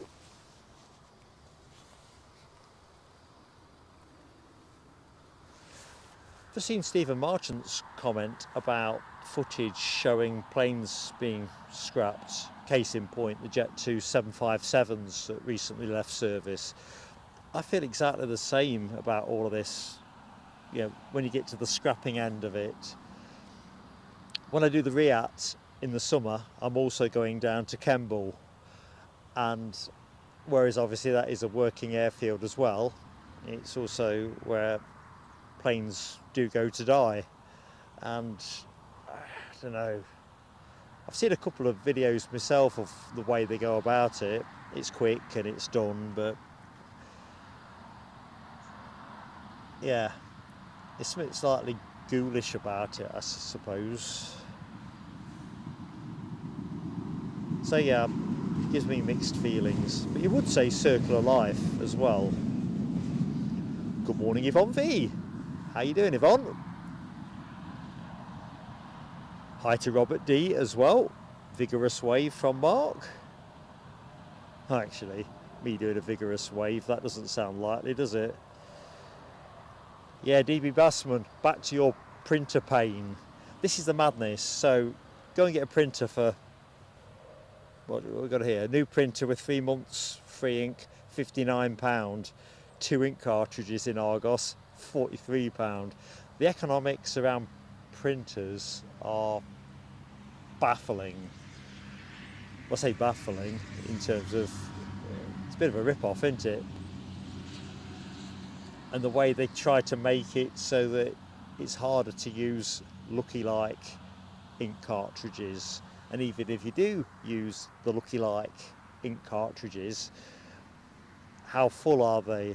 There's so many layers of con, it's just drives you bonkers.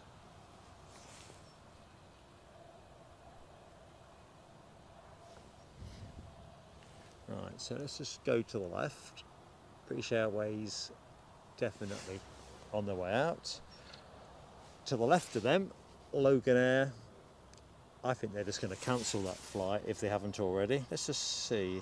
Was due out at 6:45.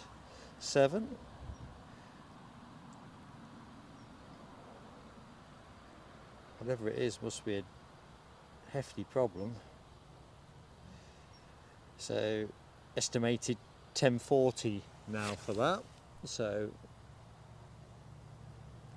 they're still in the weeds, I think. Good morning, Mark Pride.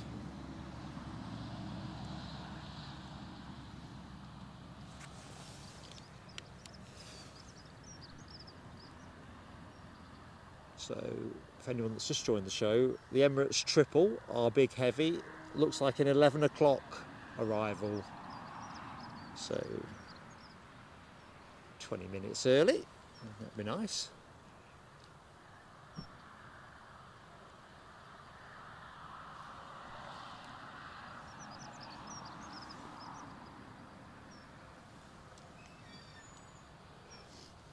I think, Michelle Johnson, pre-breakfast breakfast is right up there with brunch as a major discovery. Definitely.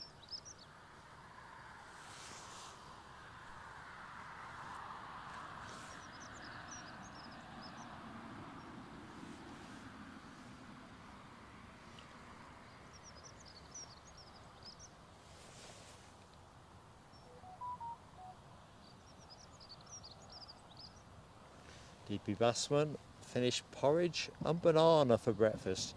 Nice. I take it the banana is sliced on top of the porridge.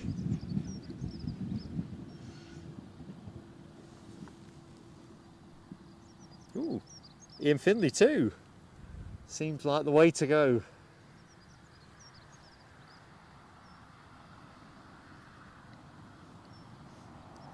Oh, the 150 likes is up, says Linda Cooper. You guys are pure rock and roll. Love you to bits. So we'll do a peal of fireworks while that plane is in the bushes to celebrate the 150. If you've yet to drop us a like, please do. You know it makes sense. Goes an awful long way in terms of getting us a fair shout on YouTube. Good morning, T-Mac. How you doing? Ooh, Emirates triple is getting earlier and earlier. We could be in for an early finish today, depending on how that affects the continuity. Now looking at 10:52. Thank you, Yorkshire Biker. Yvonne V, God bless you. £20 donation to the channel. love you to smithereens. Thank you so much, Yvonne. You're a great friend to us. You know it's really appreciated. Here's some fireworks.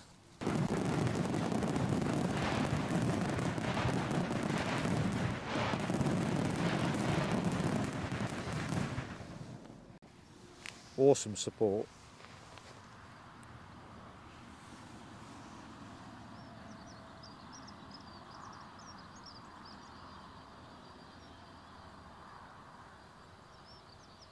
Oh, thank you, Deb08. You're lovely people. Community makes the channel. And that ain't flannel, that's the truth. Right, somebody's on final approach. I suppose I better see if I can avoid a telescope. That somebody is Air France with their Embraer 190. Currently at around 2,000 feet or thereabouts, probably a bit less in real time. Doing around 120 knots in terms of ground knot speed. So British Airways are going to get out comfortably. I think we can say that with certainty.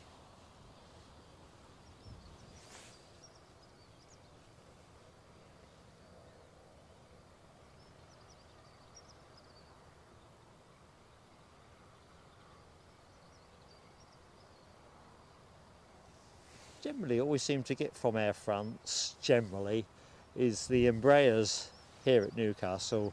And I know at the minute there's still quite a lot of issues with the A220. But it would be nice if we had a bit of A220 action here. Truck parade. Got to show you this.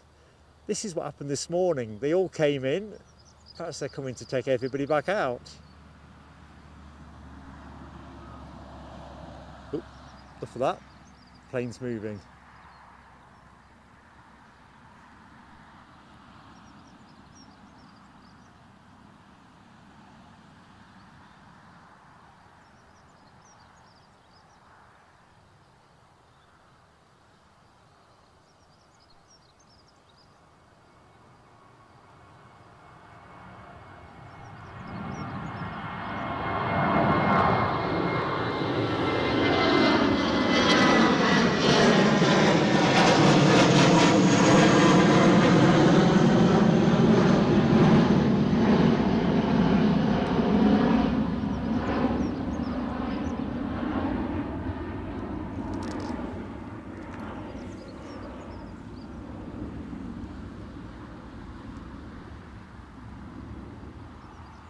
Right, so Air France is the next plane in.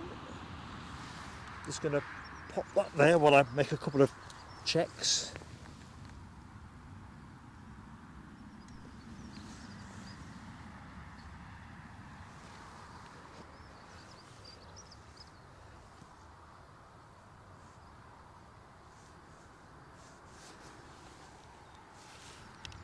Right, bit of ooh la la. Well, it will be when we can get on it.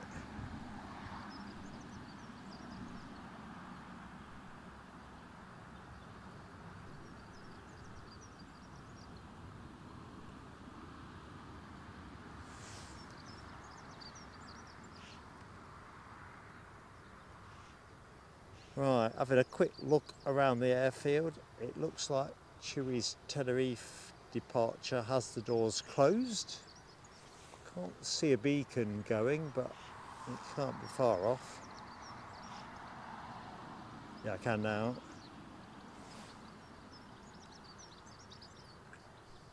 Behave.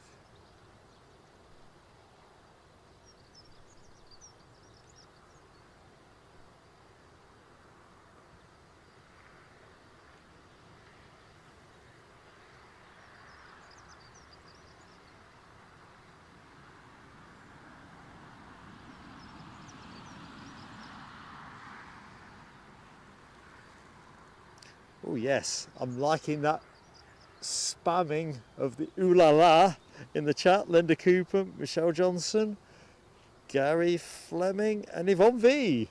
Ooh la la indeed. Bags of Entente Cordiale.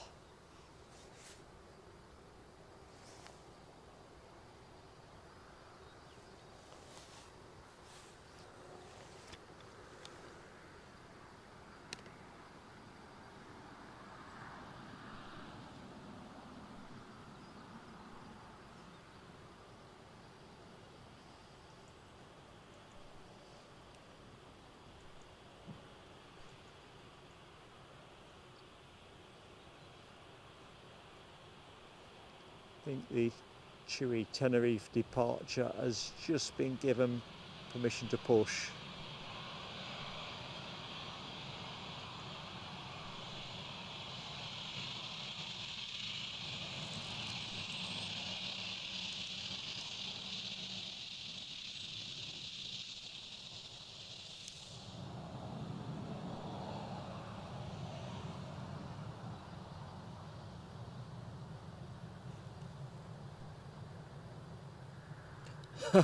Michelle, they don't wave at me. I need Linda Cooper. When the odds definitely go your way, well, Linda Cooper is there, and young Jack, the young lad that joins us from time to time at Edinburgh. Either or both of those, the odds go massively my way. On my Jack Jones, nah.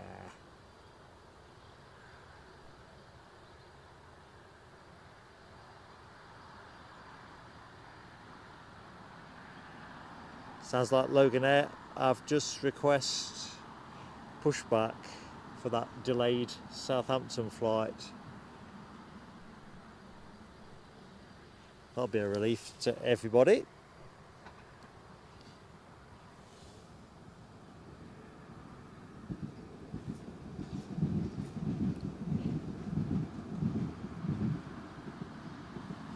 Thank you, Robert D. What's going on here? Got a bit of pushing as described. So Jet 2 on the way back from Prestwick with their A321 training flight. That's going to be with us very quickly.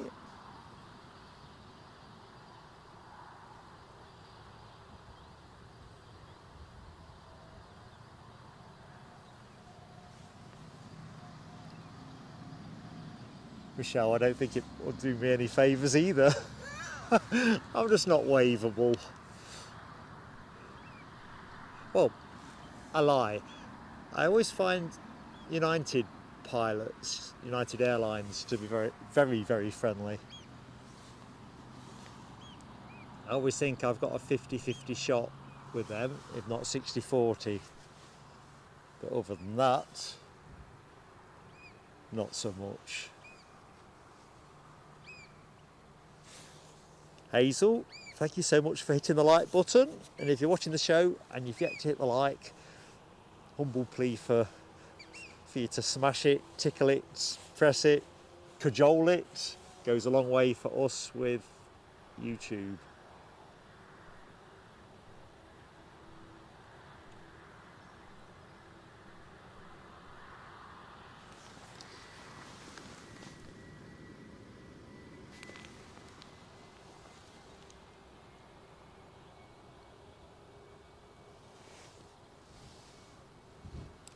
So yeah, that Loganair delayed departure is, well, pushing, turning, pirouetting.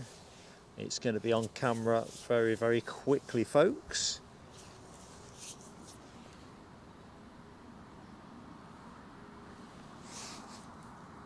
Oh, I like that DB Bassman. Lossymouth military. And you can't whack the transatlantic stuff at the best of times, can you? I do keep thinking aloud whether to, I haven't decided on that one yet, not as a channel activity, although if I do it, we'll do some kind of bonus, something out of it, but whether to make the pilgrimage up to Lossymouth off the back of my next, well, not my next one, but the next but one trip to Aberdeen, or maybe something to do in June or something. Anyway, that's me thinking aloud. So the inbound, we've got something inbound now, and that inbound is the Jet 2 Holidays liveried A321, the training flight that is in for its second sortie of the day here at Newcastle.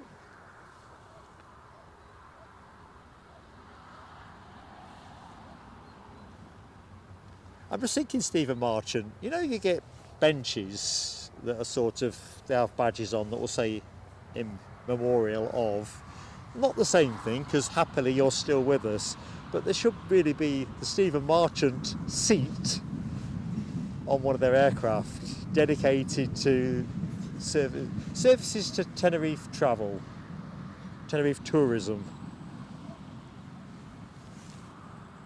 I probably should put the camera somewhere else, because I know you are travelling soon anyway, but you're probably going to get withdrawal symptoms.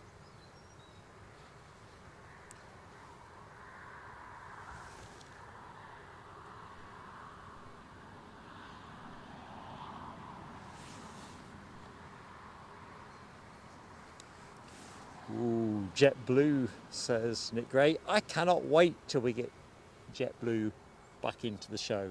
But as much as I love JetBlue, American Airlines, they are the thing I'm most looking forward to in terms of what we've got coming for the year ahead. Certainly in terms of their resumption of service at Edinburgh. Cannot wait. Please God, do not make it a rainy day. A nice sunny one that's going to do the livery absolutely proud. And if I could be really fussy, 06 operations, so we can get the sun really on the fuselage of the aircraft. That would be my definition of a happy day. Sorry, Robert D. I am chastened and saddened to report the cloud cover precludes my attempt to skyscraper Pegasus. Do you know what? I've never seen in real life, only on other people's products, the E7 wedge tail. I think Airport Action might have had one at Birmingham in one of their streams last year, I guess, and it looked like like a made-up plane, if I'm honest. It isn't, but they do look odd. Come on, baby. There we go.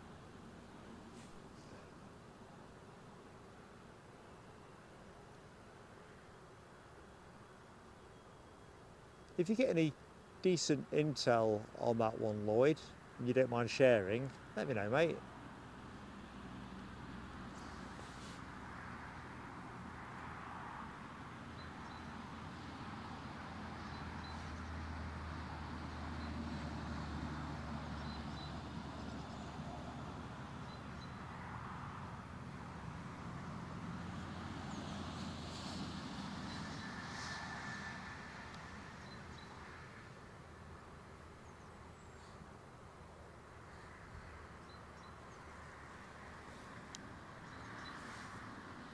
Ah, thank you, Ian Finley.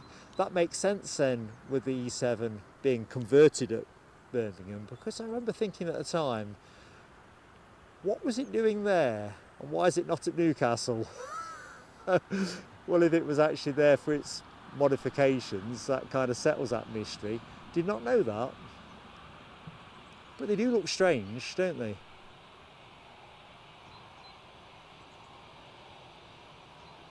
It's like someone's lashed a girder or something on top of the fuselage.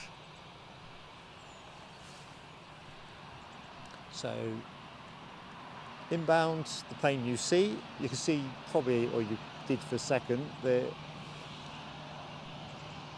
Logan Air departure. There it is, right hand side of the screen. Logan Air number 3 in the outbound queue. This aircraft will be number 4.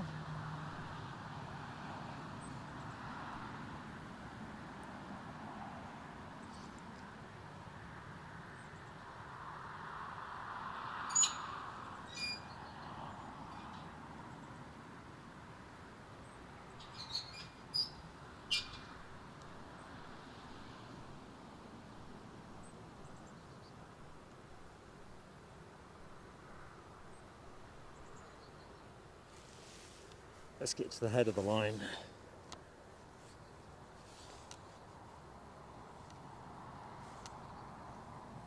Head of the line being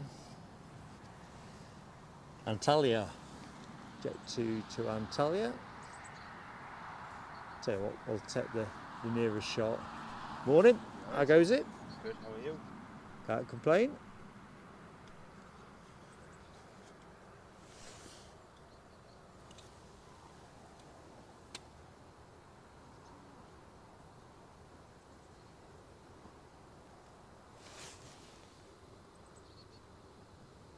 Good morning, Lulival. Hello to you. I'm Mark, in case we haven't said hi. I think we have actually.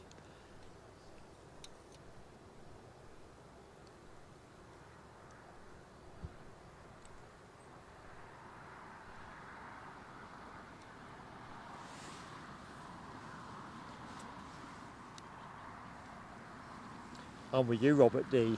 I think if we were to get a Jet 2 A321 permanently, that'd be nice. Talking of Jet 2s, I thought we were out of planes, but there's another one that has just pushed and turned over on the far side. So the balance of action is firmly with departures at the minute. Very warm welcome from me to anyone that's just joined the show. If you've not met me before, I'm Mark. Welcome to Newcastle.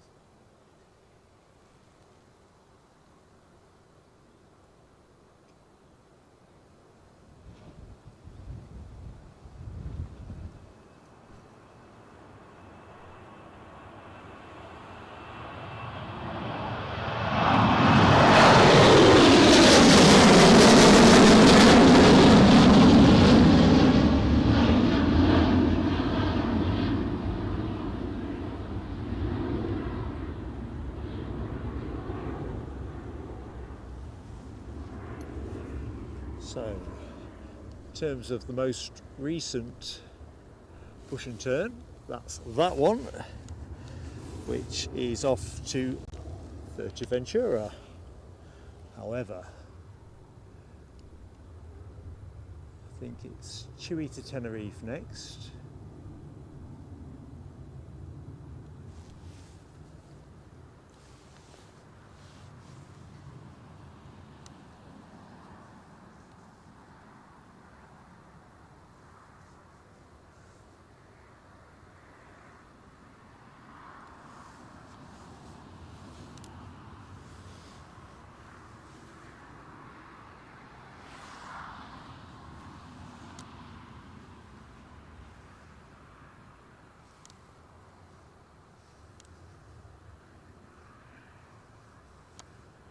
Looks like we're going to get an overfly as well from United Airlines. Got a 767-300. Of course, we see a lot of those in Delta colours at Edinburgh. Little bit of brightening sky-wise, but not going to be anywhere near enough to give you a sky scrape. But there you go.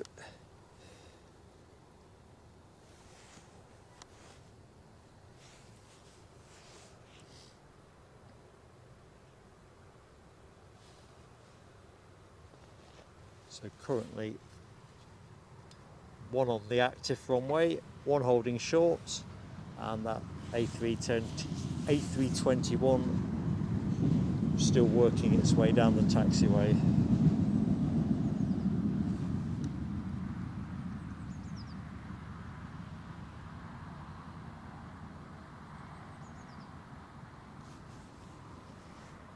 Here we go, showtime.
So Loganair lining up their much delayed Southampton departure. We'll stay with this jet too as it's nearer.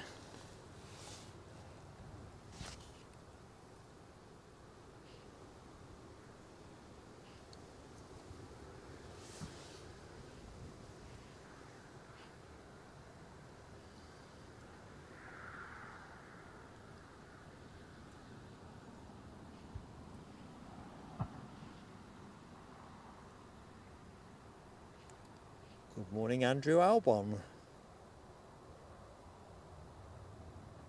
Power lines in the background. There is power lines definitely out that way. Let's have a zoom down the track. Yeah, thought there was.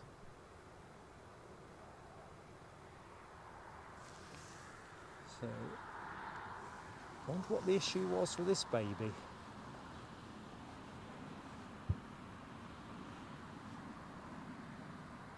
Yep, Scotland's finest is now moving. Linda Cooper, Yvonne V, both waving it away with the Scotland's finest emoji.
Okay, what next?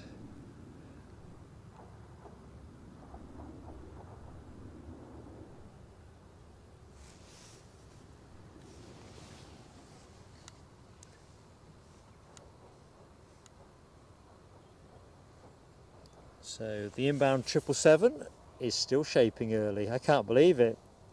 It's now looking like 10:50. Is that half an hour till the big one? That sounds crackers. It's not even 11 o'clock. But that's what it is. Good morning, Toon Tennessee. Hello to you, new to the channel. Thank you for subscribing and joining the chat, my friend. I'm Mark.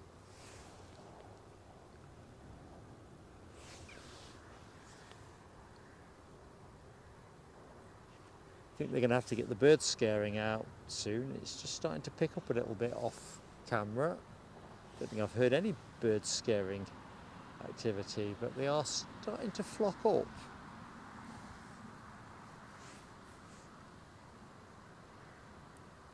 Good morning, Craig McLean. How are you doing?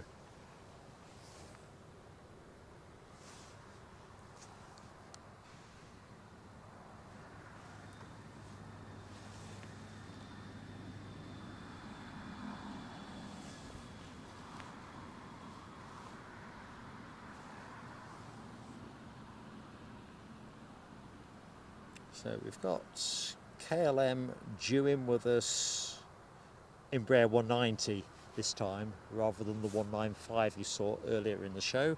That's due in at 11:15.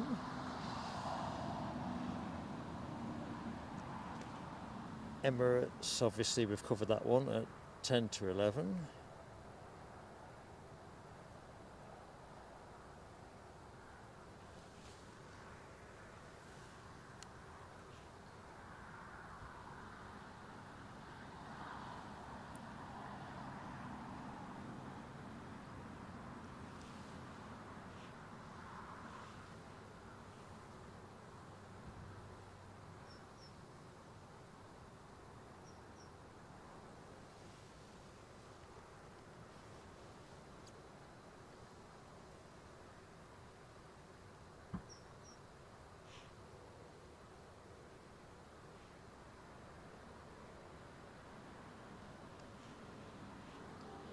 Linda's got the Jet 2 holiday emoji going, and that's nudged the plane out the traps.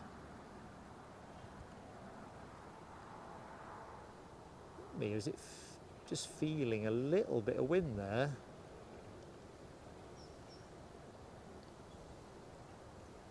Definitely got a slight sway on, hasn't it?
Right, let's see what's on the blocks. We are light on aircraft at the minute. That is the reality of our situation. So, from what I can figure, the plane you were looking at is actually due to go out at 11 o'clock. I think last time we covered this, it went quite a bit earlier. So we'll see how that goes. Let's just quickly have a look, see at the arrivals picture. So Emirates triple still shaping for around 10 to 11. Going to be joined by KLM's E190 from Amsterdam around that time.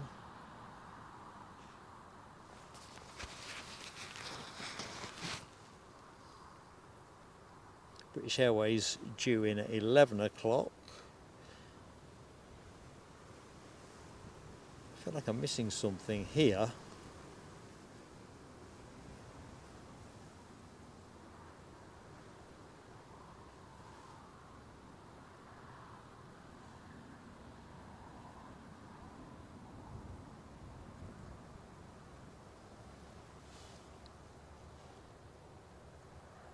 Yeah, I thought we got an extra movement around this time. I don't know whether this training flight has been pushed a little bit. I thought it was due to go out at 10:30, but it seems to be listed for 11, which is caught me slightly off beam. So it's definitely a good time to get the kettle on, folks. We are into a bit of a pause.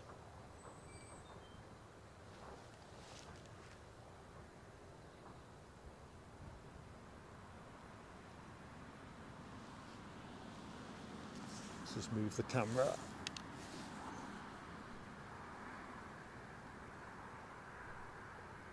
So most of you in the show will know what the tower looks like here at Newcastle.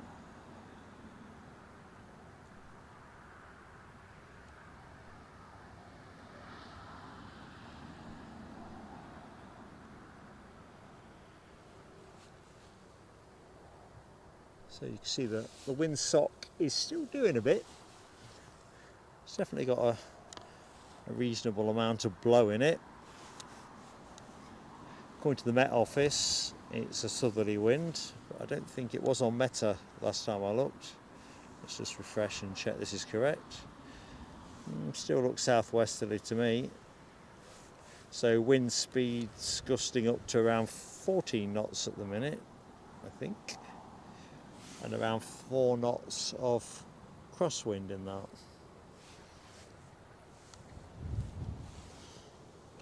Good morning, R. Lambert 93 asks, well, if it's to me, R. Lambert 93, in the UK, and I'm not saying it because it's the one I cover a lot, probably Edinburgh, and that's because you have two really good perspectives either side of the airport, be it Almond Bank for runway 24, or you've got the mound overlooking 06. You have superb views. I've got a real soft spot for Aberdeen because of the helicopters, but obviously the civil aviation, the jet scene is fairly limited by contrast. But yeah, summer at Edinburgh with all those transatlantic movements of 757s, 767s, Dreamliners and A350s, plus all the other stuff. Yeah, I'm going to give it Edinburgh. If you say anywhere I've ever been, that is tougher, because that kind of, it's a bit of a movable award really. Probably Zurich, because the facilities there are superior for a spotter. You know, they've got 2 observation decks at the airport. Madrid is probably my biggest wow moment. That was just like, I don't know, discovering Australia or something when we first looked out onto the airport proper. That was insane. So yeah, that's off the cuff, that's what I think. But yeah, the helicopter action at Aberdeen, wow, absolutely to die for. And I can't wait till we get back up there, to be honest.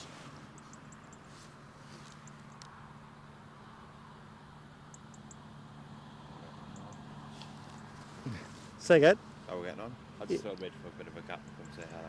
Yeah, I thought we might be okay gap-wise with the training flights. I thought that was listed to go out at 10:30, but it says 11 o'clock now, so... He landed early, didn't he? Because I was looking at, when I pulled up, he was on the approach, I was like, you shouldn't land in Yeah, it's sort of...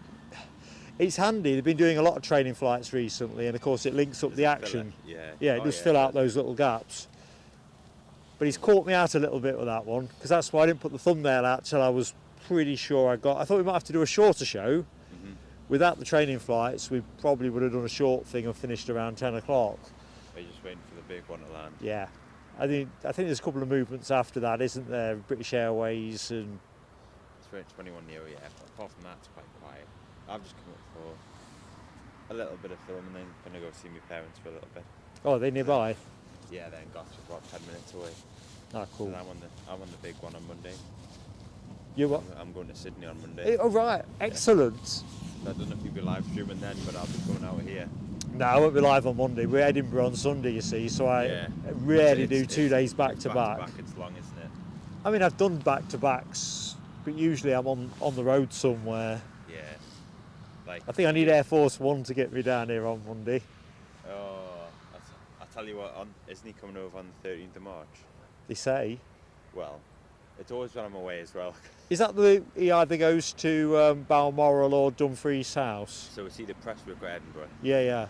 I reckon Prestwick because he can get You more. think Edinburgh or Aberdeen? Might be. It could be either one of them. Because that's close. He's got a golf course. So, well, look, Balmoral is nearer to Aberdeen, obviously. I mean, all it is what airport can handle him, because the 747's fine. It's just all the equipment he brings. Yeah, because that all has to get bussed in the days before. So Prestwick, I'd like to say, will be busy because the Galaxies usually drop loads of equipment off for him. That will be interesting, because, and to be fair, if they did go through Edinburgh, just playing with that one, presumably they'd want to chopper him up. They're not going to put a motorcade all the way up there, are they? I know, they'll put they'll come over on the C5s, the choppers. But that's the good bit, isn't it? All the logistical wrap around the C5s and all these Humvees and... Which is why I'm a bit gutted, because, well, obviously I'll be away for 3 weeks, but I was like, he went 13th of March, I was like, do you not wait until I got back? I wouldn't get too bent out of shape, because I'll believe it when it happens. Yeah. Things are very fluid at the minute, aren't they? Yeah. I'm not going to go politics, but it is a day by day. But no, I've got my eye on that one. Back to the chat very quickly. Good morning, Joseph Dixon. How you doing? Yeah, Ship shape here, my friend. Thank you, Robert D, confirming the KLM Embraer is 15 minutes away. Roger that, my friend.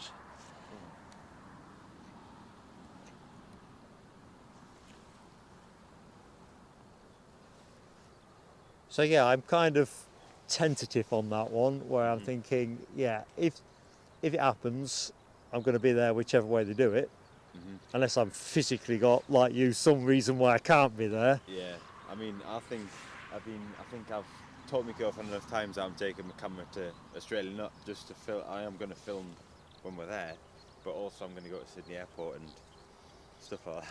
You just got to take your kit with you, haven't you? Yeah, I was like, I've got a travel tripod, I've got that will fit in a bag. I said, we've got a big 30 kilo case, so it's more than enough.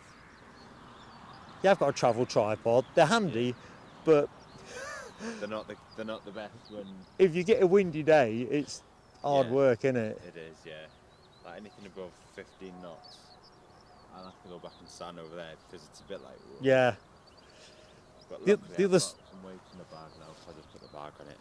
It's been fine for me. The other Sunday, when we had the windy show up at Edinburgh, I literally, my cap had come off. I mean, it's almost crackers the way these things happen, because I always have the headphones on top. Anyway, you're kind of trying to judge when's the wind going to relent. Can I quickly go and grab it? Timed it wrong because it was that inconsistent. Took everything over. Took tripod over. Flipped because the cables went with it. Here we go. We're going, folks. Plane's alive. So 10:30 wasn't far off then. I know. Ish. Ish, yeah. It's 11 o'clock. Okay. We're back in planes, folks. And we're back in Mohawk, Scotland as well. Welcome back, buddy. Hope the day's going well. So the 777 is looking like it's going to be with us in the next 20 Mohawk. I don't know if your break extends to that, but we're back in the game.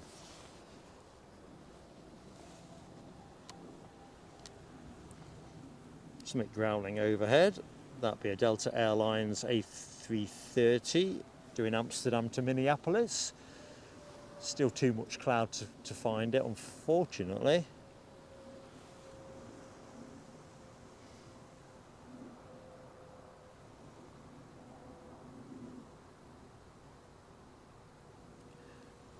Craig McLean, that is fantastically generous of you, my friend.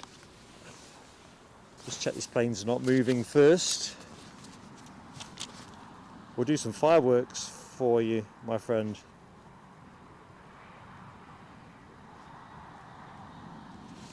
Who got? In fact, we'll do that in a second. Let's get the plane up in the sky. Thank you, Craig. Absolutely buzzing. So this will be the last time we see this aircraft in this show. It's going to be coming backwards and forwards between here and Prestwick, I think, for the rest of the day.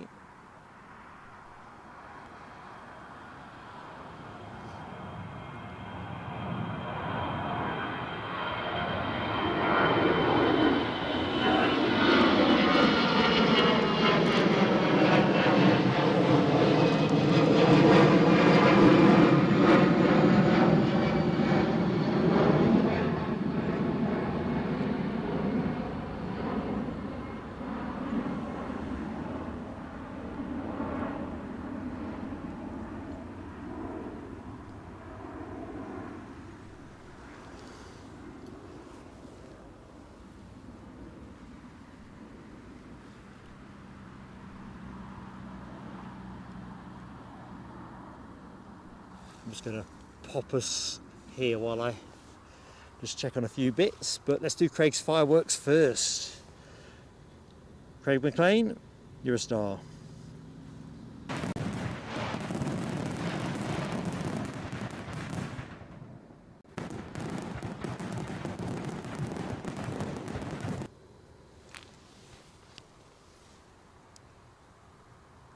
Right. KLM have made great time. They are going to be with us in 3 minutes. Just heard them in contact with the tower. Hello to Martin Reed, enjoying the show and looking forward to Edinburgh on Sunday. Me too, and it should be a mound day as well. Just want a bit of sunshine to give us the optimal lighting. So we'll just rest there for a second. Hi to John Hughes as well. Check I've not missed anybody else. I'm doing well, my friend, in the scheme of things. I've got a couple of niggles in my... yeah, I've got a bit of a health thing in the background, but I'm, in terms of standing here chatting to you good people, I'm tickety-boo. Anyway, thank you so much for your kind words, and I hope you're doing all right.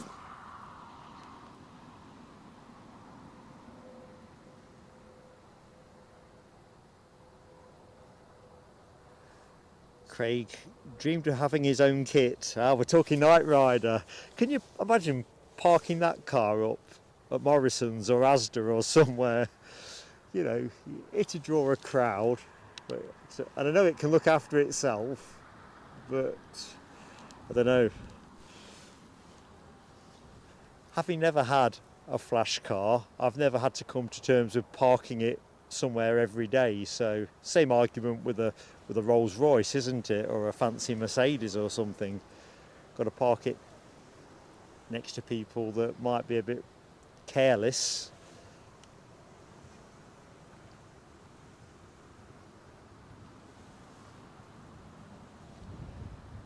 Michelle, you've still got your Xena, the warrior princess. Right, can I see the inbound KLM? I can. Inbound action coming our way.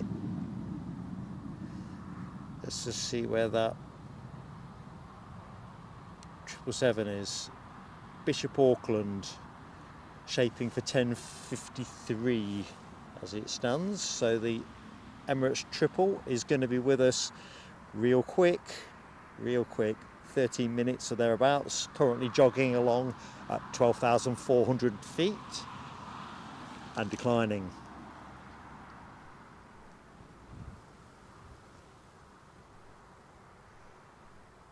So we'll get ready. Still can't believe we've had no helicopters today. Usually you can rely on the police or somebody to shake a leg for us. Ooh, that's a good shout, Yorkshire biker. The DeLorean from Back to the Future. The DeLorean, eh?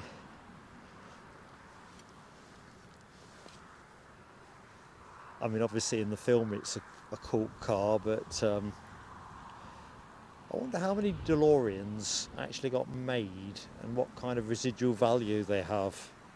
I mean, they don't make them anymore, so that makes them more valuable for a start.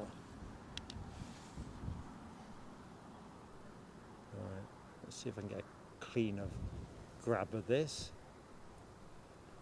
Come on, give it up. Go on. It's wrestling me like an anaconda.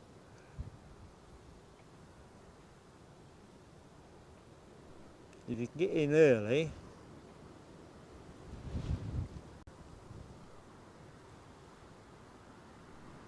I think I'm just going to have to be patient.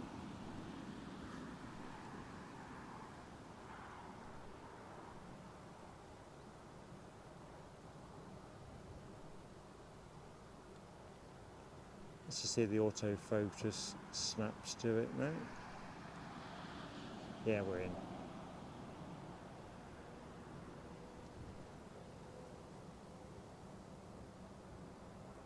There's my eyesight. A bit of a crab on that. A gentle crab.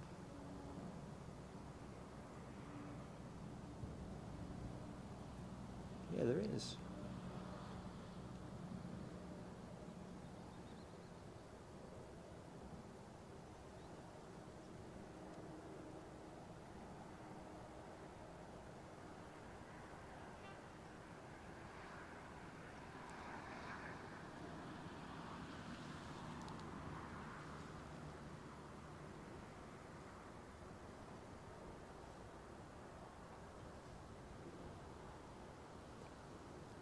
So Air France are due out, I think, at the top of the hour.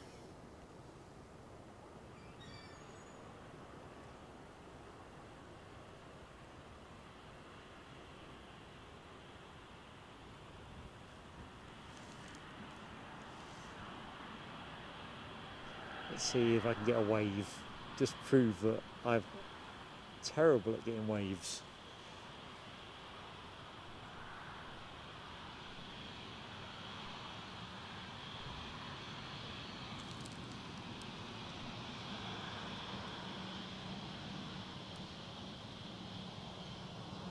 I rest my case. Linda Cooper, where art thou?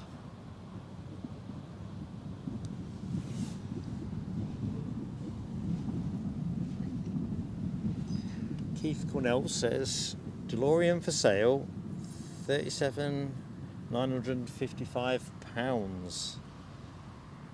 That doesn't sound enough, and that sounds a lot. Weren't they made out of aluminium or something? I might be wrong about that.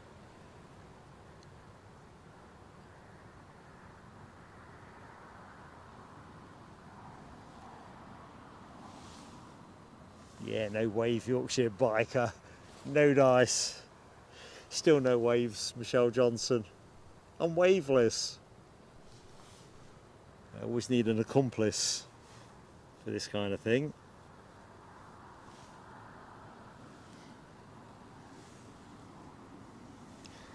What's interesting, Linda Cooper, because I was wondering that 9,000 DeLoreans made, 6,500 left. That is a higher number than I imagined. I always had it in my head that it was a fairly short-lived thing. Well, it was, I suppose, but you know what I mean. Where do you get them serviced? Mind you, it's not a problem I've got to worry about. Right, where to go with the camera? Tell you what, there's no planes on the forecourt, so the action is pretty much all wrapped up in the Emirates 777 that is fast approaching. I think the last time I looked it was around 12,000 feet. It's much nearer now, folks. Ladies and gentlemen, according to flight radar, the 777 is due in 5 minutes. Good morning, Tony McCall. I did not know that John DeLorean was a drug dealer, Tony McCall.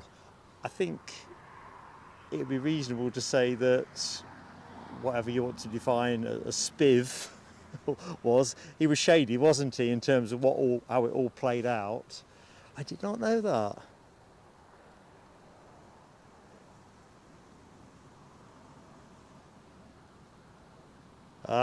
Ali buys into the Dukes of Hazzard. Great stuff. Good morning, Reese Alderson. I think somebody was saying in the show earlier they got family working on there. Some kind of sump for de-icer, antifreeze, something along those lines, if I recollect that one correctly.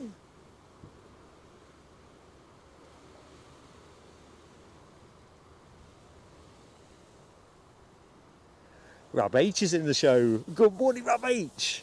And have you been out on the bike? Timed it perfectly. Oh no, we're talking cars. Back from the garage, waiting game to see if Rab's car passes its MOT. Fingers crossed, buddy. Fingers crossed. So the inbound 777 is crossing the coast now, as it usually does at Seaton Sluice. Currently at 2,550 feet. Doing around 133 knots, according to flight radar. So I should be able to get visual on that pretty quickly from here. I'm just going to have a quick look and see what else is supposed to happen around that point, because I think we're going to be finished shortly afterwards, looking at continuity. So British Airways are expected in at 11 o'clock. that'll be the last arrival.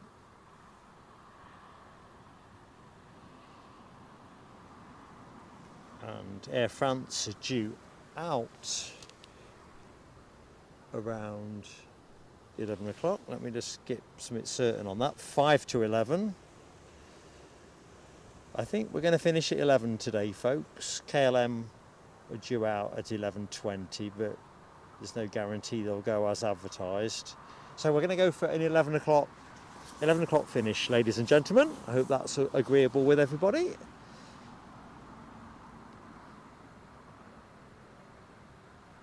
Yeah, back to John DeLorean. Craig McLean says, caught with enough white stuff to ski now. Yeah, that's the crook bit, that you screwed millions, didn't he, out of the UK government. Got some front. I think he's been dead years, hasn't he?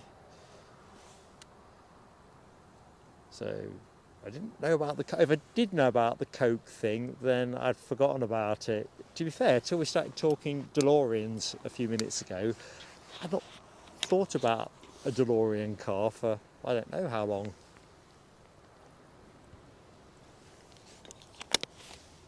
It's the best thing about the chat.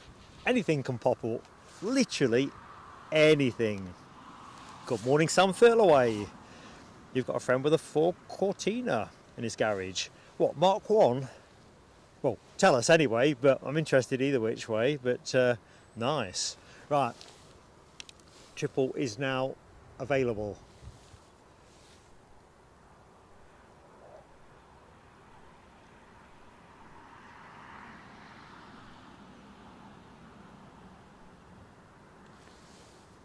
Still a little way out, but we'll have it. There's no other planes moving on the tarmac, so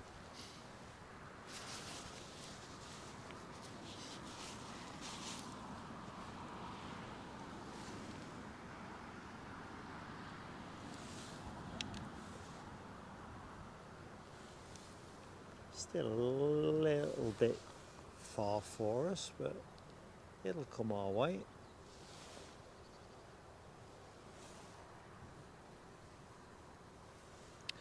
Thank you, Robert D. British Airways will probably be the final plane of the show, depending on whether they are later than the Air France departure.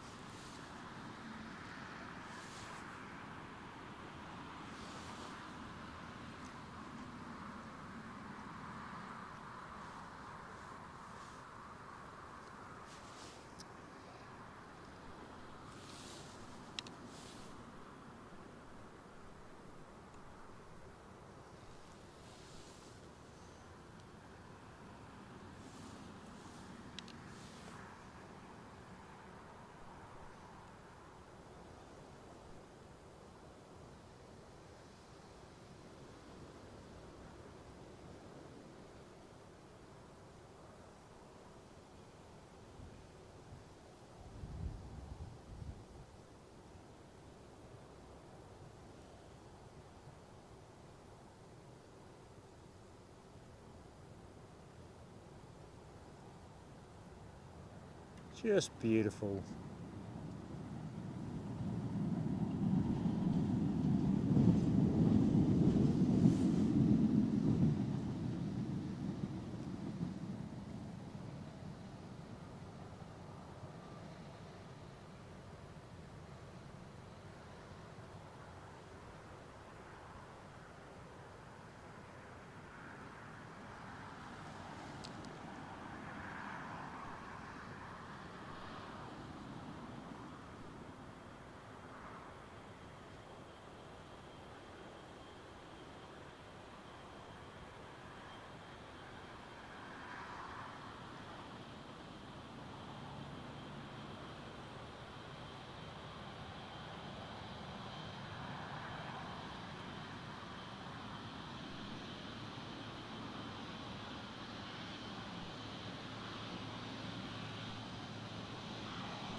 Good morning, Siobhan Everett. Hope you're doing well, Siobhan.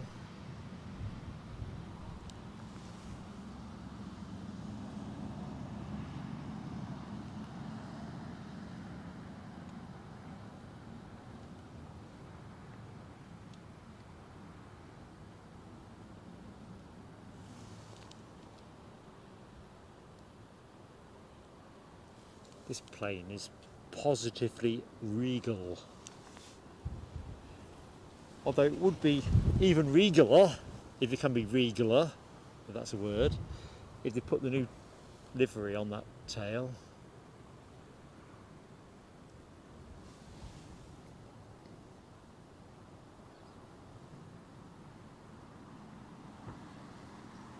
Catch you later, Tony Rivers.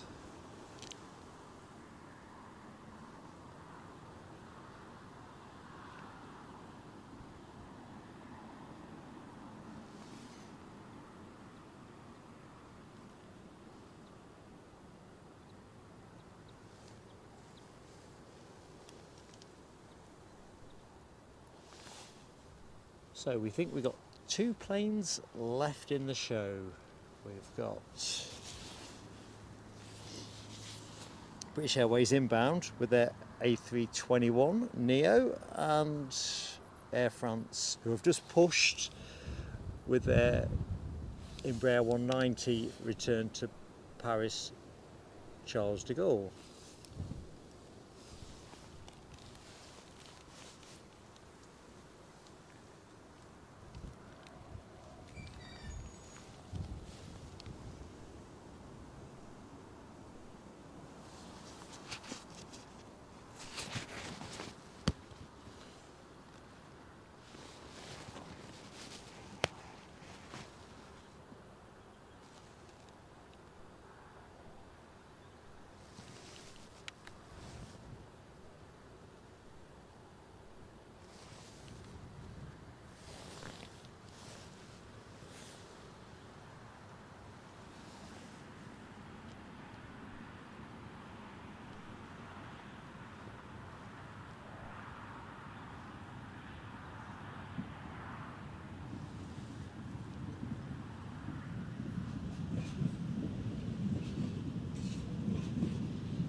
Okay, that's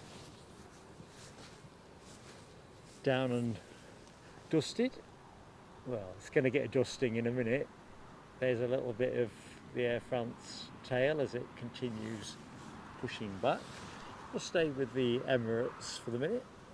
Always like watching the steps get clipped on at the back.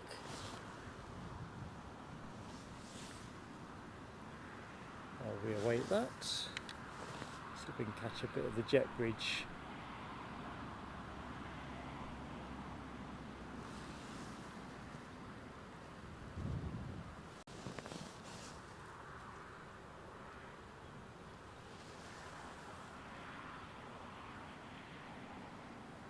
Plane of the day, says Michelle. I have to agree, Michelle. Slam dunk. Plane of the day.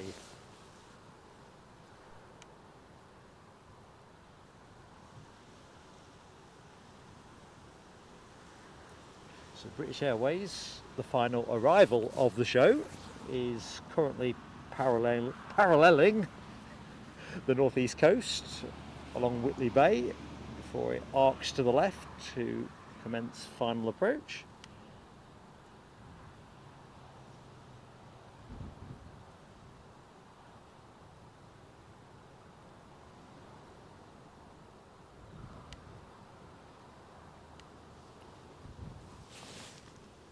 There's the steps, it's getting closer.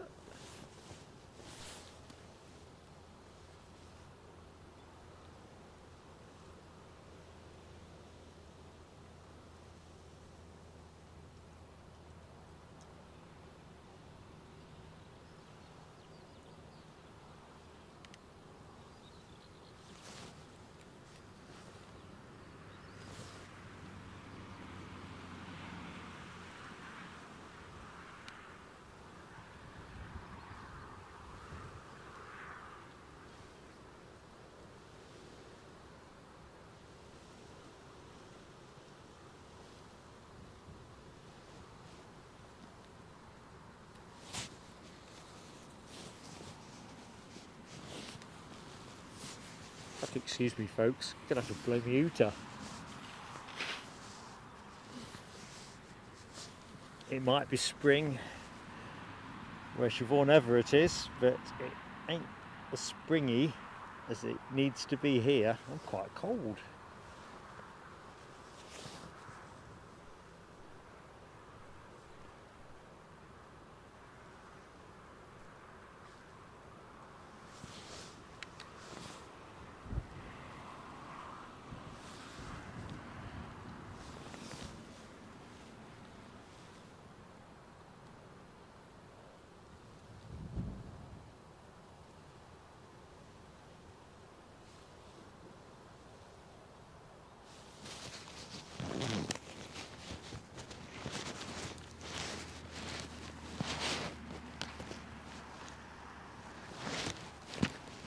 I do apologise in advance for the rustling.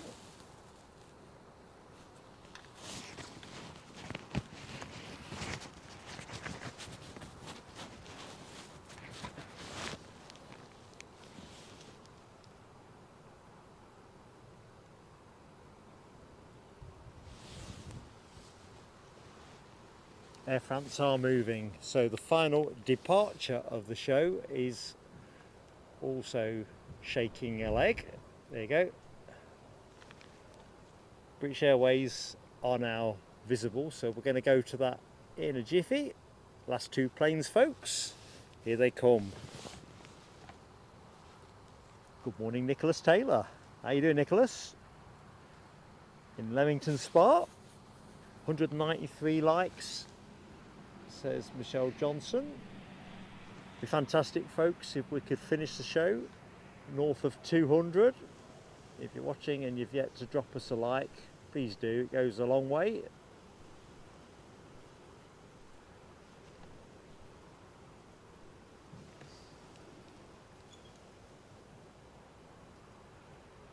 So next action, definitely Sunday from Edinburgh, possibly Friday back here at Newcastle, but that will be heavily dependent on what the published action looks like. If we think there's a viable show there, we'll do it. But if the action don't quite stack up, no point. We're still sort of working our way through the back end of the summer season. Summer season, winter season. I'm wishing myself into the summer season. They'll be catching up that plane at this rate or not.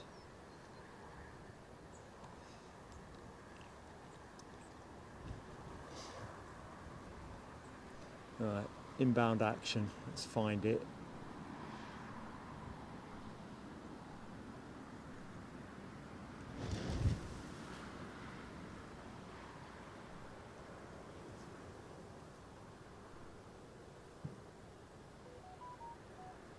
Oh man, teasing me.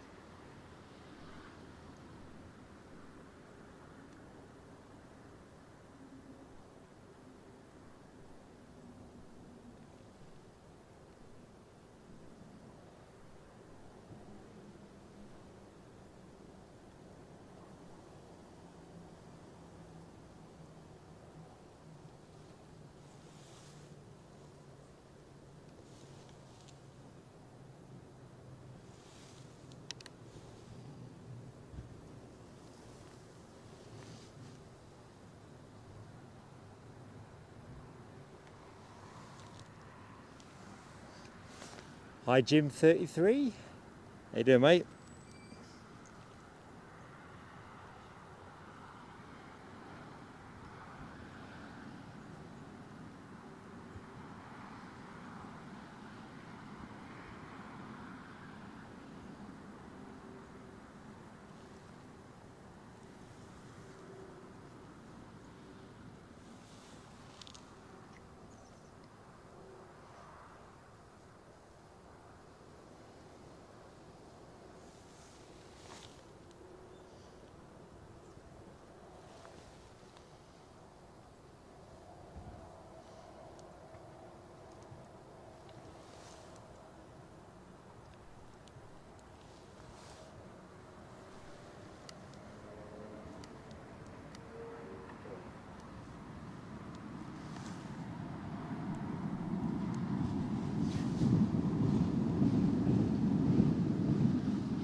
You know what? Let's just go to the far end while the British Airways arrival is partially obscured by the bushes. And here we go. My last attempt, a wave. You'll be able to tell if I get one. Nah.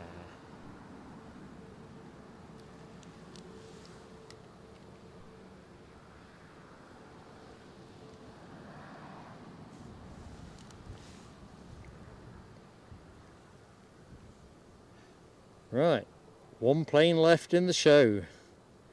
Yeah, Lloyd, I thought that came down a bit hard. Good morning, Wayne Tennant. How you doing? Yeah, Steve Marchant amongst the others who also thought that seemed a bit heavy.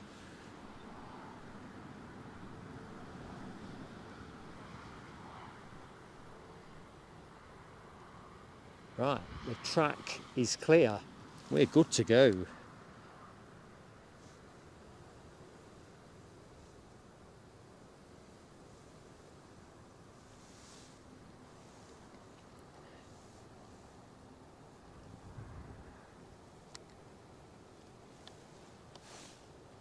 Sorry, I was checking something on my flight radar.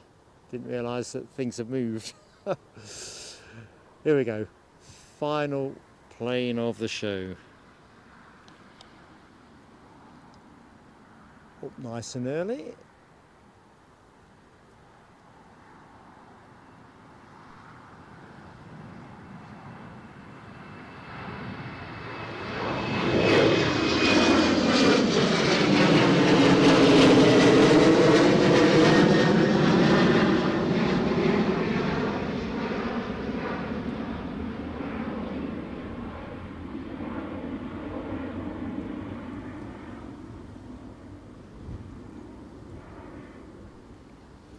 Okay, I'm just going to put the camera onto hold. Do bear with me a second, team. I will just pop myself around in front of camera, say a few thank yous and goodbye. So, without further ado, let's see if I can get myself on screen for a start. There we go. How you all doing? Hope that's been fun, and yeah, that's our Wednesday show done and dusted. We ain't done a Wednesday show for a while, and at Newcastle I can't remember the last time we did a Wednesday show, but anyway, thank you very much to our moderators team for today's show, Alibi58, Nell W and Rab H. Thank you all three. Thank you to everybody as well that supported us, both in terms of watching the show, obviously, dropping us a like, but in particular, those people who've done that extra thing, I suppose, if you want to put it that way. In fact, not suppose, it's not the right word, you know what I mean, God love you. So, Gary Fleming, 12-month membership milestone, celebrated with the channel, and you know what I think, the channel's nothing without its members. Yvonne V, very generously, Kofi donating us as well, another great friend of the channel, and Craig McLean, very kindly blowing me away, gifting 5 memberships to Plain Sailing Aviation. You know, everything we take is on content, so I look forward to being able to put that all to work. So let's just chuck the book down. I don't think I've missed anything else out of there. Chuck, my hands are that cold. Right, let's put that there. I'm just going to quickly go to the bottom of the chat. Rab H, excellent news, mate. I'm buzzing for you. Car passed its MOT. Yee, my gum. So next show Sunday is definite at Edinburgh. That'll be an 8 o'clock start. Friday here back at Newcastle is a strong possibility, but only if the action makes it worth doing. Otherwise, I don't think it's the way to go. So let's have a look. How much is it to be a member? Asked Wayne Tennant. Wayne, it's £1.99 a month. If you click on the $ below the chat window, it tells you what you get. We think it's a competitive offer, but we always like people to make their own mind up on that one. Let's just going back. Well, the show. Thank you to everyone that's posted a kind comment about the show. We finished with 207 likes. Thank you Alibi58 for flagging that one, and thank you to everyone who hit the button. That's absolutely awesome. Hi to Paul's Hijinks. I've not said hi to you, Paul. And I think we are more or less there. So in which case, love you all to bits. Can't wait till we next bring you the planes. Definitely Sunday, quite possibly Friday. Till then, have fun, stay safe, and yeah, catch you soon. Bye now.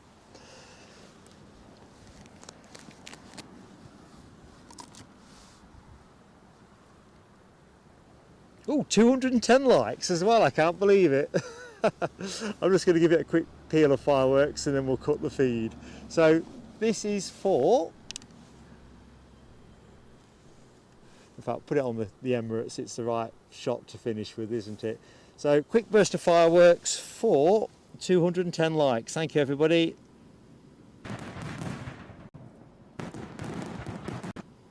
And see you soon. Bye-bye.